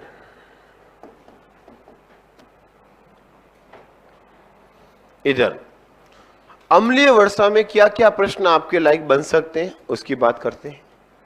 सबसे पहला प्रश्न बन सकता है, अम्लीय वर्षा शब्द किसने दिया? एसिड रेन वर्ड किसने दिया? अम्लीय वर्षा शब्द किस वैज्ञानिक द्वारा दिया गया?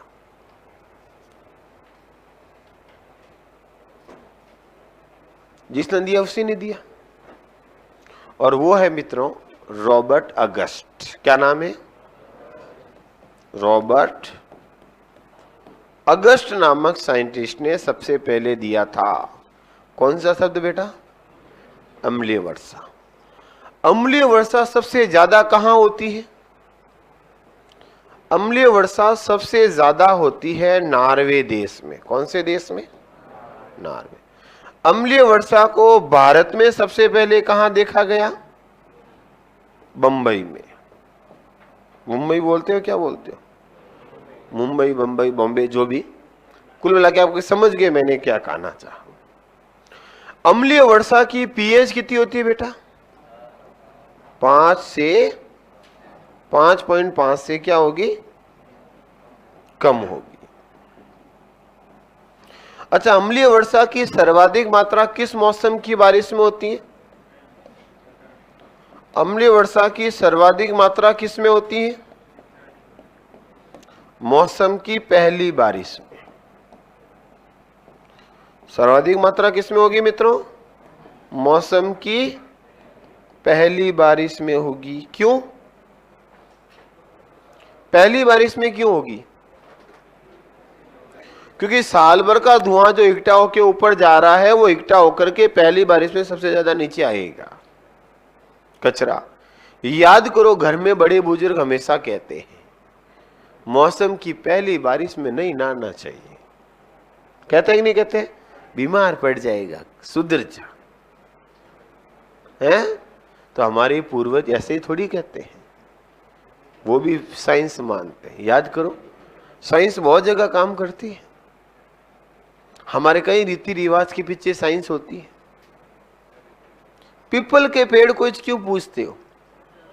क्योंकि एकमात्र ऐसा पेड़ है जो रात को भी ऑक्सीजन देता है। यही तो आया था पटवारी के अंदर, कौन सा पेड़ रात को ऑक्सीजन देता है। ऐसा क्यों कहते हैं? ये कान पे दी तो नीचे गिरेगा। कहीं बोला क्या गाल पे दी तो नीचे गिरेगा? कान पे क्यों बोलते हो? क्योंकि कान का काम है शरीर का संतुलन बनाए रखना, और कान पे देंगे तो ये संतुलन बनाए रखता है, ये बिगड़ेगा तो संतुलन बिगड़ेगा। दे इसलिए हमेशा देनी कहाँ है? कान पे, गाल पे नहीं। क्यों? समझ गए? कारण बता दिया मैंने। हाँ, तो बेटा इसीलिए कहते क्योंकि पहली बारिश का पानी कभी पानी अपन टांके में इकट्ठा भी नहीं करते। तर्क क्या देते हैं? रुक जा, 2-3 बारिश होने दे, छत धुलने दे। कहता ही नहीं कहते हैं? कुछ भी तर्क दो, पीछे साइंस काम कर रही। आया समझ में कुछ? दूसरा मित्रों, एक गैस है जिसका नाम है SO2। नाम सुना कभी आपने? Sulphur dioxide. और एक गैस है NO2, नाइट्रोजन ऑक्साइड। NO मिल रहा है, नाइट्रोजन ऑक्साइड। ये होता है, मर्दोगे, दूसरों को भी ले डूबोगे। कौन होगी? सल्फर डाइऑक्साइड और नाइट्रोजन डाइऑक्साइड, दो है। दिख तो रहा है? ये दोनों जुड़ के क्रिया करती है। किससे? H2O से। H2O का मतलब क्या हुआ? वातावरण में जल है, टिपा ठोक रहे बैठे बैठे। जल वाष्प। अरे जल वाष्प का सूत्र क्या है? H2O। जल का सूत्र क्या है? और बर्फ का सूत्र क्या है? H2O। क्योंकि रासायनिक परिवर्तन नहीं है, दैट इज फिजिकल चेंजेज। केवल पदार्थ की भौतिक अवस्था बदल रही है, रासायनिक गुण तो वही रहेंगे। तो जल का सूत्र क्या होगा? H2O। अगर ज्यादा लिखना चाहो तो क्या लिख सकते हो? L। L मतलब क्या हुआ? लिक्विड। H2O क्या लिख सकते हो? गैस, जल वाष्प। और H2O क्या लिख सकते हो? S, बर्फ। तो कभी भी आपको H2O के पास L लिखा मिले, G मिले, S मिले, समझ आओगे? तो एस मतलब किसका सूत्र है? ये बर्फ का। जी मतलब किसका सूत्र है? गैस का। और कई बार आपको कह दें इनमें से कौन बर्फ है और जी एस कुछ नहीं लिखे तो उत्तर क्या करोगे? H2। आया समझ में? क्योंकि यहां केवल क्या बदल रही है? अवस्था। छोटी छोटी बातें याद रखना बेटा, क्योंकि आजकल भरोसा नहीं है, देते कुछ और पूछते कुछ है। इसलिए मैं कोशिश कर रहा हूं कि जहां भी संबंधित आए उसमें पूरी डिटेल से बात की जाए, ताकि जोड़ के प्रश्न दे तो भी अपन कर सके। थोड़ा बहुत आप भी दिमाग लगाओगे, थोड़ा मैं भी लगा रहा हूं, दोनों मिलके करेंगे। तभी तो मैंने देखो ग्रीन हाउस में भी 1 घंटा लिया, क्योंकि मुझे कैसे भी हालत में प्रश्न सही कराना, और पढ़ा के प्रश्न नहीं हुआ तो 0 है मामला। ये दोनों आपस में क्रिया करेंगे और क्या बनाएंगे? जो बनाना है वही ये बनाएंगे मित्रों, H2SO4। हाँ, सल्फ्यूरिक अम्ल। क्या बनाएंगे? Sulphuric acid. और ये बनाएंगे HNO3। क्या बनाएंगे बेटा? नाइट्रिक अम्ल। बस अगर आपका प्रश्न आता तो मेरा 99% तो IQ ये कहता कि इससे ये प्रश्न आपका हो जाएगा। क्योंकि प्रश्न क्या आता है? कौन सी गैस अम्लीय वर्षा में भाग लेती है? तो SO2 और NO2 जो ऑप्शन हो वो कर दो, दोनों तो दोनों हो जाएगा। सल्फर डाइऑक्साइड या नाइट्रोजन डाइऑक्साइड। जैसे रेट 2021 नहीं 22 होगी, अब तो 22 प्रश्न आता कौन सी गैस अम्लीय वर्षा में भाग लेती है? उत्तर था SO2। SSC CGL में प्रश्न आया था किसके ऑक्साइड अम्लीय वर्षा में भाग लेते हैं? नाइट्रोजन की और सल्फर की। अरे ऑक्साइड किसके हैं? नाइट्रोजन ऑक्साइड, सल्फर ऑक्साइड है कि नहीं है? तो किसके ऑक्साइड हुआ? अरे ऑक्साइड क्या होता है? किसी भी पदार्थ का ऑक्सीजन के साथ योग होने पर बनने वाला यौगिक कहलाता है ऑक्साइड। जैसे लोहे के साथ जुड़ गया तो हो गया धातु ऑक्साइड, कार्बन के साथ जुड़ गया तो हो जाएगा अधातु ऑक्साइड। तो CO2 क्या है? कार्बन का ऑक्साइड। CO क्या है? कार्बन का ऑक्साइड। तो कुल मिला के ऑक्साइड का मतलब होता है ऑक्सीजन का योग। धरती पर सबसे ज्यादा कौन सा तत्व पाया जाता है? धरती पर सबसे ज्यादा कौन सा तत्व है? ऑक्सीजन। अरे ऑक्साइडों के रूप में, क्योंकि कभी भी ऑक्सीजन अकेली थोड़ी है, हमेशा ऑक्साइडों के रूप में होती है। अच्छा, आपके शरीर में कौन सा तत्व सबसे ज्यादा है? ऑक्सीजन, ऑक्साइडों के रूप में। CO2, O2, Go2 है ना, बहुत सारे। CH3 है ना oxygen, calcium carbonate, calcium phosphate है ना। दांत हड्डियां किसकी बनी है? कैल्शियम कार्बोनेट और कैल्शियम फॉस्फेट की। तो सबसे ज्यादा ऑक्साइडों के रूप में हुआ कि नहीं हुआ? हाँ, टिपा मत ठोको। और धातु कौन सी है सबसे ज्यादा शरीर में? धातु शरीर में बेटा कैल्शियम। हड्डियां किसकी बनी है? तो ज्यादा कौन हुआ? ऑक्सीजन। टिपा ठोक गया। दिमाग तो लगाओ कि सर वॉइस तो नहीं है, बाकी तो सब है। अच्छा, प्रश्न आएगा कौन सी गैस से अम्लीय वर्षा में भाग लेती है? अरे सामने लिखी हुई है SO2 और NO2। किसके ऑक्साइड? अच्छा, कौन से अम्ल अम्लीय वर्षा में भाग लेते हैं? H2SO4 और HNO3, सल्फ्यूरिक अम्ल और नाइट्रिक अम्ल। अभी भी उत्तर नहीं दे रहे हो तो 4 महीने बाद कैसे दोगे? क्यों, आपको क्या करना है? चलो लिखा दो, थोड़ा बहुत लिखो।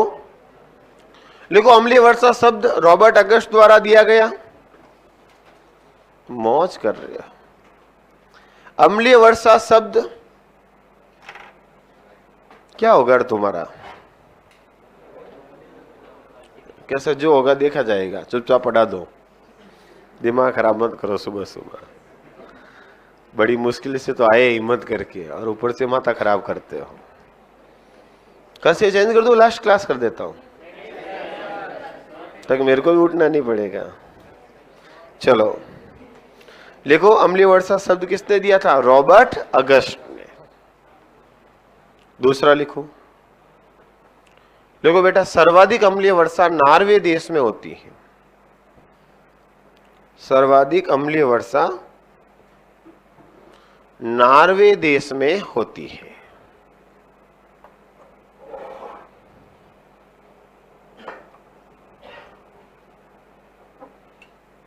लिख दिया होगा। नेक्स्ट लिखो, भारत में अम्लीय वर्षा को सबसे पहले बंबई में देखा गया।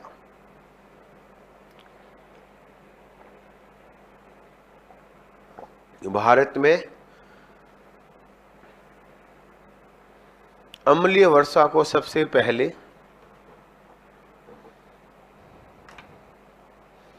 बंबई में देखा गया। देखो, अम्लीय वर्षा की पीएच 5.5 से कम होती है। कहीं 5 से कम भी लिखा हुआ मिल जाए, बात तो वही हुई।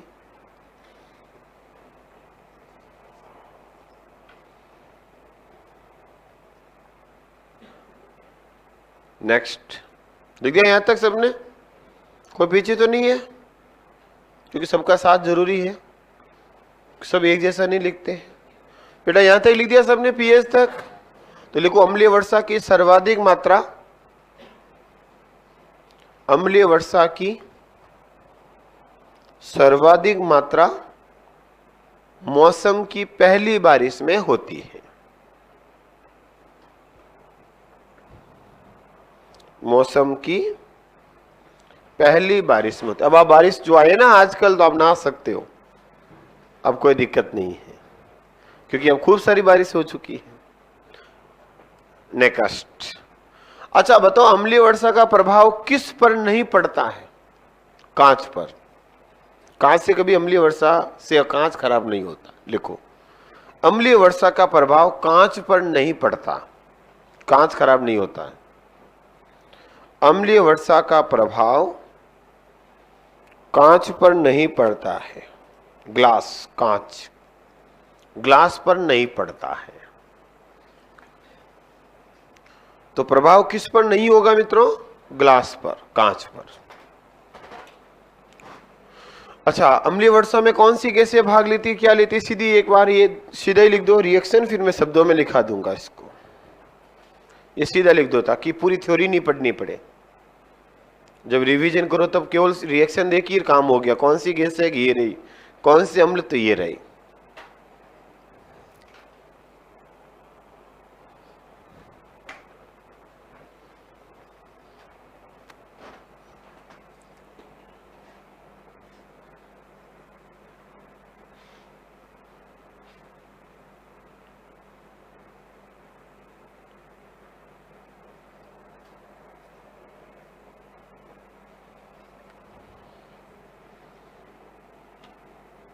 अधिकतम सूर्य ऊर्जा को कौन ग्रहण करता, घास या शैवाल? आपने पूछा क्या?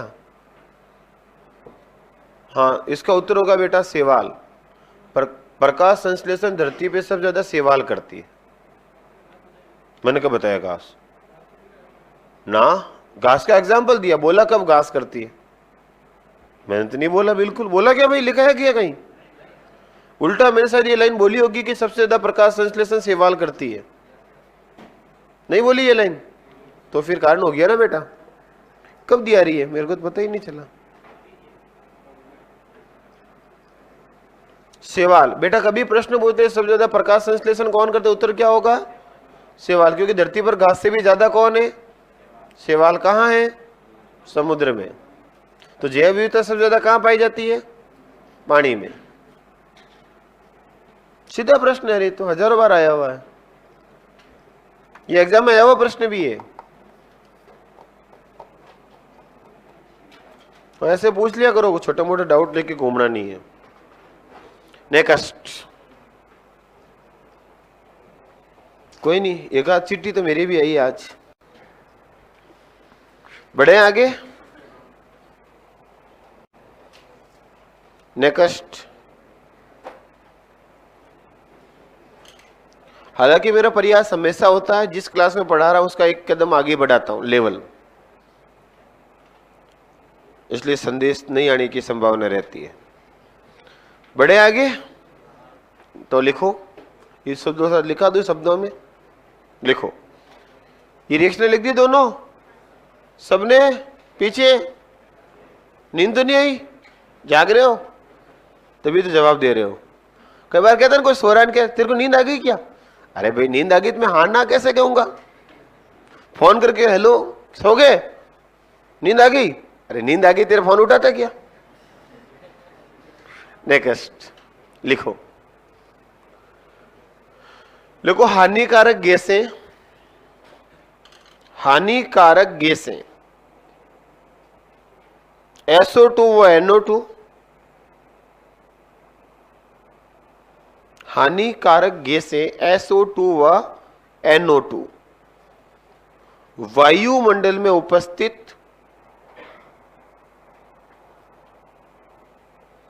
वायुमंडल में उपस्थित, वायुमंडल में उपस्थित जल वाष्प से क्रिया करके, वायुमंडल में उपस्थित जल वाष्प से क्रिया करके H2SO4 व HNO3, H2SO4 व HNO3 अम्लों का निर्माण करती है। HNO3 अम्लों का निर्माण करती है तथा इन अम्लों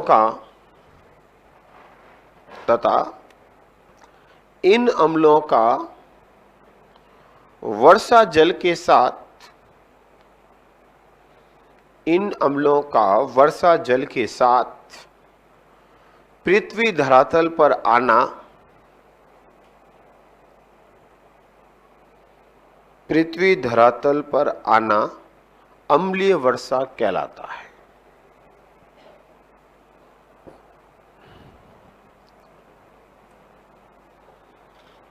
क्या कहलाएगा मित्रों? अम्लीय वर्षा कहलाता है। ये हो गई आपकी अम्लीय वर्षा। लिखो दैनिक जीवन पर प्रभाव।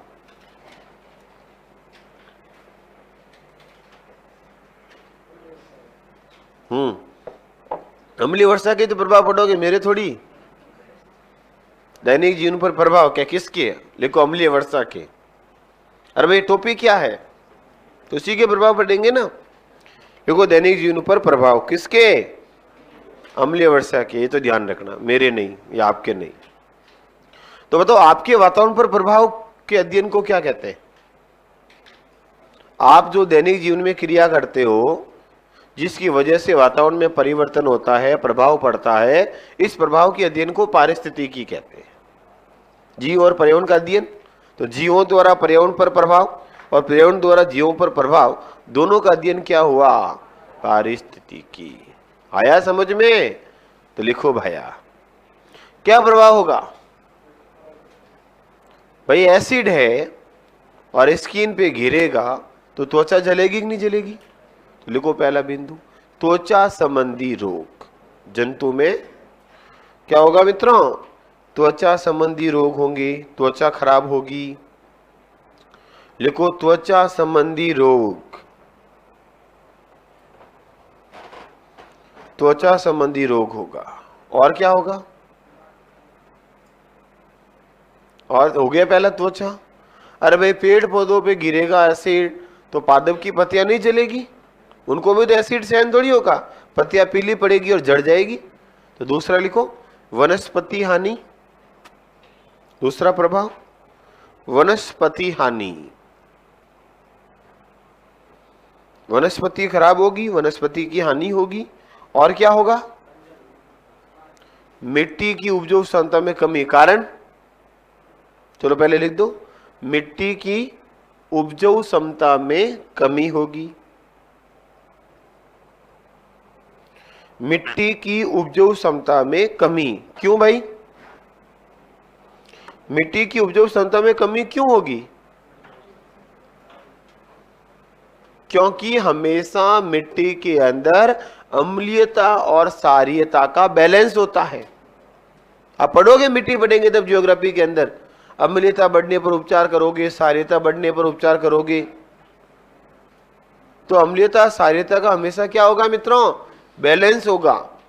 और अगर मिट्टी में ज्यादा एसिड आएगा तो क्षारीयता अम्लीयता का बैलेंस बिगड़ जाएगा, और अम्लीयता ज्यादा हो जाएगी तो वनस्पति हानि, फसल का उत्पादन नहीं होगा, कम होगा। उपजाऊ क्षमता कम होने पर क्या होगा, तो लिखो फसल उत्पादन में कमी आएगी। अगला बिंदु, उपजाऊ क्षमता कम होने से क्या होगा, फसल उत्पादन में कमी, फसल उत्पादन में कमी होगी। और क्या होगा मित्रों, अरे भाई पानी है, जमीन से कहां जाएगा, जलाशय में, नदी में, झील में, तालाब में, तो वहां पर जीव जंतु है और एसिड जाएगा तो उनको हानि होगी, मरेंगे कि नहीं मरेंगे। तो लिखो अगला, जलीय जीवों की हानि, जलीय जीवों की हानि होगी, जलीय जीवों की हानि,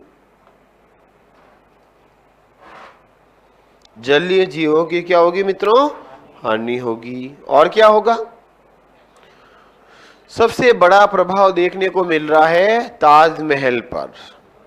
देखा कभी ताजमहल, उसका पूरा पत्थर है संगमरमर, साथ मरने वाला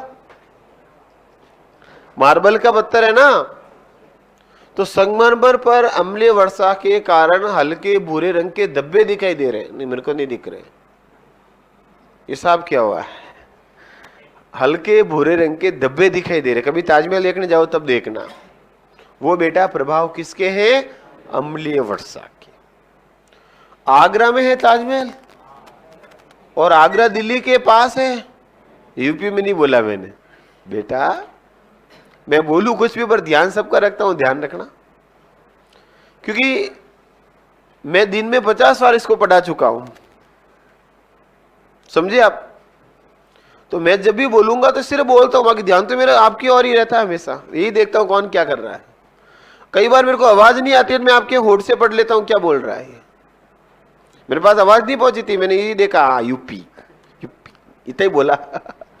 नेक्स्ट, तो ध्यान रखना, ताजमहल आगरा में है और आगरा दिल्ली के पास है। और दिल्ली में सबसे ज्यादा कौन है, एयर पोल्यूशन, प्रदूषण तो है ही है, कौन सा, वायु। इसीलिए याद करो दिल्ली में लॉकडाउन भी लगाना पड़ा था। प्रश्न आ जाए, भारत का ऐसा कौन सा राज्य जिसको प्रदूषण की वजह से 2 दिन का लॉकडाउन रहा, प्रश्न बन सकता है ना। कुछ भी बनाने वाला था, कोई पूछ के थोड़ी कहेगा मैं कि ये बना रहा हूं। बताओ किस राज्य ने, किस देश शहर ने प्रदूषण की वजह से लॉकडाउन लगाया, याद है। दिल्ली में 2 दिन का लॉकडाउन लगा था, लोगों ने कहा कोरोना वापस आ गया लॉकडाउन लगा रहे, नहीं, वहां लॉकडाउन लगा था, पॉल्यूशन ज्यादा हो गया, अस्थमा की रोगी ज्यादा हो गए, लोगों का दम घुटने लग गया, तो कहा 2 दिन कोई गाड़ी नहीं चलाई, याद है। इवन ऑड फॉर्मूला चलाया जा रहा है, सम विषम, कारण वही वाहनों का धुआं ज्यादा। और ये आगरा पास में मित्रों, तो SO2 NO2 तो मेन गैसें निकलती है वाहनों के धुएं से, तो वो वहां अम्लीय वर्षा ज्यादा हो रही। एक तो ये कारण माना गया, कभी कारण पूछ ले कि वहां ज्यादा अम्लीय वर्षा क्यों है आगरा में, तो पहला कारण आया समझ में, दिल्ली के पास, और दिल्ली में सबसे ज्यादा कौन सा गैस है, वाहनों का। तो याद करो, गैस यहां से निकली यही थोड़ी रहेगी, वो तो वातावरण में घूमेंगी ना। दूसरा कारण, मथुरा की रिफाइनरी, मथुरा में रिफाइनरी है और वो भी भयंकर पॉल्यूशन कर रही है। रिफाइनरी से पॉल्यूशन भयंकर होता है। तो प्यारे मित्रों, ये 2 बड़े कारण होते हुए अम्लीय वर्षा ज्यादा होने के कारण ताजमहल की दीवारों पर क्या दिख रहे हैं, हल्के भूरे रंग के धब्बे, जिसको नाम दिया जाता है स्टोन लेप्रोसी।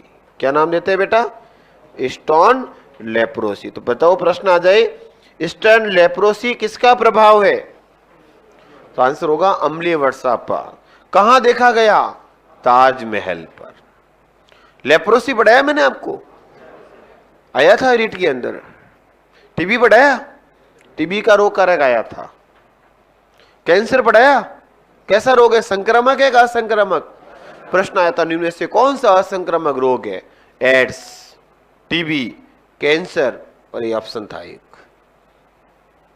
प्रश्न आया था गोनेरिया सूजक का रोग कारक क्या है? Neisseria gonorrhoeae. सीधे सीधे प्रश्न है, जो आए वो तो मैं बोल दूं और तो क्या कर सकता हूं। नेक्स्ट तो लिखो, कहता है रोग कारक नहीं आता, ये देख लो। लिखो मित्रों, अगला प्रभाव देखो, ताजमहल की दीवारों पर, ताजमहल की दीवारों पर अम्लीय वर्षा के कारण, ताजमहल की दीवारों पर अम्लीय वर्षा के कारण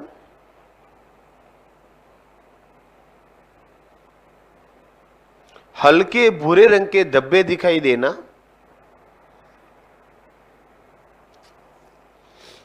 हल्के भूरे रंग के धब्बे दिखाई देना स्टोन लेप्रोसी कहलाता है। स्टोन लेप्रोसी कहलाता है। ताजमहल की दीवारों पर अम्लीय वर्षा के कारण हल्के भूरे रंग के धब्बे दिखाई देना स्टोन लेप्रोसी कहलाता है। और मित्रों, मेरी वाली स्टाइल फुल चली है। कौन सी? ऑप्शन वाली। मैंने कहा ना, एक पेपर लो, अगला पेपर मैं बता दूंगा। रेट के अंदर यही हुआ है। एक पेपर में पूछा कि नेसेरिया, ये सूजक रोग, गोनेरिया का रोग कारक क्या है। एक में पूछ लिया, बताइए कौन सा रोग यौन संक्रमित है? नेसेरिया गोनेरिया उत्तर था। एक में पूछ लिया अम्लीय वर्षा क्या, एक में पूछ लिया प्रदूषक गैस कौन सी है, एक में पूछ लिया ग्रीन हाउस कौन सा। तो चारों में से उठाया ना लगातार, कंटिन्यू ऑप्शन उठा के अगला पेपर दे दिया। इसीलिए तो पेपर बाहर नहीं दिया। उसी दिन पेपर बाहर दो, अगला बता देता कल क्या आएगा। और जब चारों पेपर साइट पे अपलोड हुए, हो गए ना अब तो साइट पे अपलोड, और चारों पेपर को मैंने देखा तो मैंने कहा अपना ही राज है ये तो। आप भी देखना टाइम मिले तो, हैं एलडीसी में भी बता देंगे, लेकिन पेपर बाहर आना चाहिए। भले फर्स्ट वारी का आ गया तो सेकंड वारी बता देंगे क्या आएगा। अरे लेकिन इस बार बोर्ड ने भी गेम खेला, पेपर बाहर ही नहीं दिया। मेंस का तो एक ही था। समझ में आया आपने? मतलब वही टॉपिक, वही प्रश्न एक में दे दिया। चम्मच का ठंडा होना कौन सी प्रक्रिया? संवन, चालन। एक में दे दिया लकड़ी ठंडा होना कौन सी क्रिया? चालन, संवन। एक में दे दिया लोहे की छड़ ठंडा कौन सा है? वही तो प्रश्न है, उत्तर चेंज किए, ऑप्शन वही है, केवल नाम चेंज किया। एक में दे दिया टीबी किससे होती है, एक में दे दिया कौन सा टीबी का रोग कारक नहीं है। ये लो, आप देखना, आपको लग जाएगा कि मास्टर ऑप्शन डिस्कस क्यों करता है क्लास में। और इस चीज को इस बार शायद बोर्ड ने भी पकड़ लिया हमारी, इसलिए कहा पेपर बाहर नहीं देंगे। वरना पटवारी के अंदर 4 पेपर थे, पहले में कह दिया दूसरे में आएगा। जिसका नहीं होता उसको भी क्लियर हो गया। हाँ, नेक्स्ट बड़े आगे। तो याद रखना, मेरा ऑप्शन मेथड फेल नहीं हो सकता है। आपके सामने देख लो कल परसों के पेपर में। इसलिए पुराने पेपर को अच्छे से पढ़ के जाना, और जो मेरे बात को मान गया और पुराने पेपर पढ़ के गया, उसके भी आज 110-12 नंबर आ रहे हैं। बोले उसने 1 दिन 10 दिन पढ़ा हो। प्रश्न आ गए ना सीधे। पुराने पेपर के ऑप्शन उठा के अगला पेपर दे दिया। पर ये पेपर बड़े हैं और खूब सारे बच्चों के मैसेज आए, सर वही हो रहा है जो आप कह रहे हो। तो होगा, हम तो 10 सालों का अनुभव है। ऐसे भट्टी थोड़ी जो कि देखो बाल उड़ गए पूरे। नेक्स्ट, ये हो गया बेटा अम्लीय वर्षा खत्म। अब लिखो लास्ट टॉपिक कौन सा है? ओजोन अपघटन। तो मित्रों याद रखना, एक पेपर में ग्रीन हाउस आएगा, तो एक में ग्लोबल वार्मिंग आएगा, तो एक में अम्लीय वर्षा आएगी, तो एक में ओजोन आएगा। समझ गए ना? टॉपिक उसके आसपास घूमेगा। तो कोई पेपर देखे अरे आपसे पूछ ले कि क्या है रे ग्रीन हाउस, ठीक है खत्म करो, अगला देखो। समझ गए? ये ऐसे पूछ ले कौन सी ग्रीन हाउस गैस नहीं है, तो अगले पेपर में पूछ लेगा कौन सी ग्रीन हाउस है। तो कुल मिला के अगर आपको फर्स्ट वारी के पेपर 2-4 क्वेश्चन भी मिले तो आइडिया लगा देना। नेक्स्ट लिखो, ओजोन अपघटन, ओजोन का टूटना। अपघटन मतलब क्या होता है? डिपोजिशन, टूटना बेटा। ओजोन किसकी वजह से टूट रही है? CFC, क्लोरोफ्लोरोकार्बन के कारण। देखो इधर, ओजोन अपघटन के क्या प्रश्न अपने बनेंगे, इधर बोर्ड पे आएंगे। किसकी बात करते हैं? ओजोन अपघटन।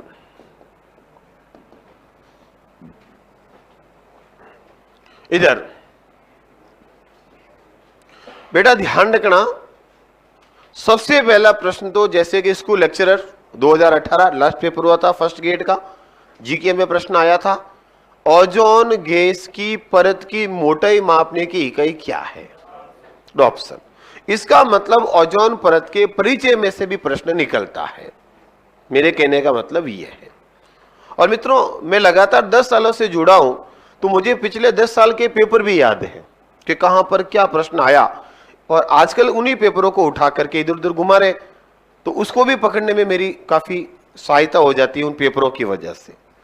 तो याद रखना, यहां से प्रश्न जरूरी नहीं है कि सीधा अपघटन से पूछे, ओजोन गैस के परिचय से भी प्रश्न पूछा जा सकता है। जैसे परिचय से क्या क्या प्रश्न निकलता है? तो बेटा सबसे पहला प्रश्न निकलता है कि ओजोन की परत वायुमंडल में कौन सी परत में पाई जाती है? सबसे पहले तो यह बन सकता है ओजोन गैस का सूत्र क्या है? कौन सी गैस त्रिपरमाणुक है? बेटा एक प्रश्न था कि कौन सी गैस एक परमाणु गैस है, स्कूल लेक्चरर 2018 फर्स्ट ग्रेड, और वही प्रश्न कल रेट में आ गया, कौन सी गैस एक परमाणुक है? ऑप्शन था ऑर्गन। यानी कि जो निष्क्रिय गैसें होती, नोबेल गैस, वो हमेशा अकेली होती, AR। ऑप्शन में था H2, तो याद करो हाइड्रोजन हमेशा H2 होती है। ऑप्शन था ऑक्सीजन, ऑक्सीजन हमेशा O2 होती है। ओजोन, ओजोन हमेशा O3 होती है। तो उत्तर क्या हो गया? ऐसा भी प्रश्न मिल सकता है, एक परमाणु गैस कौन सी? ये तो क्वेश्चन ऐसे रिपीट है, फर्स्ट ग्रेड का क्वेश्चन था, एज इट इज चेप दिया इन्होंने। लेकिन आपको थोड़ा सा ओवरऑल याद रखना, ये गैस कैसी है? त्रिपरमाणु, क्योंकि परमाणु कितने इसके अंदर? 3। तो आजकल ऐसे प्रश्न भी मिल रहे हैं। तो आपसे मेरा निवेदन है कि अब जो भी कंपटीशन होता है जिसको RSM बोर्ड कराता है, उनके पुराने पेपर आपको करने। समझ गए? आप कहते हो ना सर घर पे एक्स्ट्रा क्या पढ़ना है, तो आज से शुरू कर दो, घर पे हमें पुराने पेपर करने, वो भी किसके? केवल कर्मचारी चयन बोर्ड के, तो भी आपका काम निकल जाएगा। अगला प्रश्न वो नहीं आए, ऑप्शन वो आएगा, लैंग्वेज बदल देगा, प्रश्न उसके आसपास घूमेगा। समझ गए? तो जितने भी बोर्ड के एग्जाम हुए हैं, जिसमें साइंस के जितने भी प्रश्न आए, आजकल मार्केट के अंदर सब्जेक्ट वाइज भी पुराने पेपर मिलते हैं, साइंस के, राजस्थान हिस्ट्री के, राजस्थान ज्योग्राफी के, या आपको हम लोग भी पुराने पेपर देते, लेकिन हम तो LDC में LDC के देंगे, दूसरे थोड़ी देंगे। और आप मार्केट से बुक लाओ तो सभी मिलेंगे, तो सभी प्रश्न हमें करने। समझ गए? रोज का एक पेपर करो, सब थोड़ी करने एक दिन में। और एक पेपर को ऐसा करो, पहले उस पेपर को बिना देख के सॉल्व करो, कितने क्वेश्चन आपसे हो जाते हैं, फिर उसमें जो प्रश्न आपसे नहीं होता है उन प्रश्नों को गोला करो, और जब भी वापस पढ़ो पहले वही प्रश्न पढ़ने जो अपने गलत हुए। पढ़े हुए को पढ़ करके, आते हुए को पढ़ करके समय खराब नहीं करना। ऐसा करने से समय बचेगा। और नई चीज, एक तो आप 10 प्रश्न पढ़ के याद करो, एक आप 2 पढ़ के याद करो, तो ज्यादा आसान कौन सा होगा? 2 प्रश्न, 8 तो वैसे ही हारे, तो उनको क्यों पढ़ते हो? ऐसा करोगे तो लास्ट में जाकर के पूरे पेपर याद हो जाएंगे। और मान लो उसमें से पूरे पेपर में से 10 क्वेश्चन रिपीट हुए, तो वो तो देखते ही कर लोगे, वो तो उत्तर सोचने की जरूरत नहीं होगी, वो तो समय बचेगा। और पेपर में रिपीट वही क्वेश्चन होता है जो अक्सर गलत होता है, या अक्सर जो प्रश्न हार्ड था पेपर में वो रिपीट होता है, तो उसी प्रश्न में तो अटकोगे और वो तो देखते ही कर लोगे। करना कैसे भी करो, मेहनत करनी है बस। तो याद रखना, वहां ये प्रश्न पूछा था और वापस रिपीट हो गए 2 प्रश्न आपके सामने, तो आप कह रहे हो रिपीट नहीं होते, ये देखो हो रहे हैं ना। तो याद रखना मित्रों, पहला प्रश्न यहां से बन सकता है, ओजोन गैस का सूत्र क्या है? तो उत्तर क्या हो जाएगा? O3। दूसरा प्रश्न, ओजोन परत किस में पाई जाती है? तो आप कहोगे समताप मंडल में, समताप मंडल। और समताप ऑप्शन में नहीं हो तो क्या मिलेगा बेटा? स्ट्रेप्टोस्फीयर। इंग्लिश में ऑप्शन आ जाए ना, तो समताप मंडल नहीं होके क्या हो जाएगा? स्ट्रेप्टोस्फीयर। और चांस है समताप मंडल कम लिखेंगे, किसको लिखने के चांस है? स्ट्रेप्टोस्फीयर, ट्रोपोस्फीयर, होमोस्फीयर, मेसोस्फीयर, ऐसे ऑप्शन दे देते हैं। तो याद रखना, पहला प्रश्न क्या बन सकता है, ओजोन गैस का सूत्र ही पूछ ले। कैसी गैस है, त्रिपरमाणु। कितने परमाणु है, 3, इसलिए क्या सूत्र लिखा, O3। कहां पाई जाती है, समताप मंडल में, स्ट्रेप्टोस्फीयर, ऐसा मंडल जहां पर मौसम संबंधी कोई परिवर्तन नहीं होते, इसलिए वायुयान एरोप्लेन यहीं चलते। याद करो, कई बार कहते हैं कि एरोप्लेन ऊपर चल रहा है, नीचे मौसम खराब है, बारिश हो रही है, इसलिए अभी एरोप्लेन नीचे नहीं उतर रहा। तो मौसम खराब कहां है, क्षोभ मंडल में। बारिश कहां हो रही है, क्षोभ मंडल में। और एरोप्लेन कहां है, समताप मंडल। यूपी टेट के अंदर प्रश्न पूछा था, समताप मंडल का तापमान कितना होता है, 0 डिग्री सेंटीग्रेड, बदलता नहीं है, समानता, ध्यान रखना। दूसरा प्रश्न बन सकता है कि ओजोन गैस की परत की मोटाई किस में मापते हैं। मोटाई मापक इकाई, मोटाई मापने की इकाई क्या होती है, स्कूल लेक्चरर 2018, जैसे कि मैंने शुरू में बोल दिया, उत्तर क्या था, डॉप्सन। क्या होगा मित्रों, डॉप्सन। ध्यान रखना, तीसरा प्रश्न आता है कि ओजोन परत का कार्य क्या है। तो सूर्य से आने वाली कौन सी किरणें मित्रों, पराबैंगनी किरणों से क्या करेगी, हमारी सुरक्षा।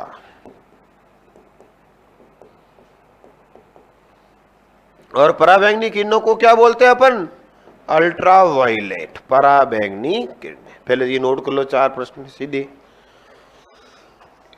थ्योरी नहीं लिखना, सीधे प्रश्न लिख दो।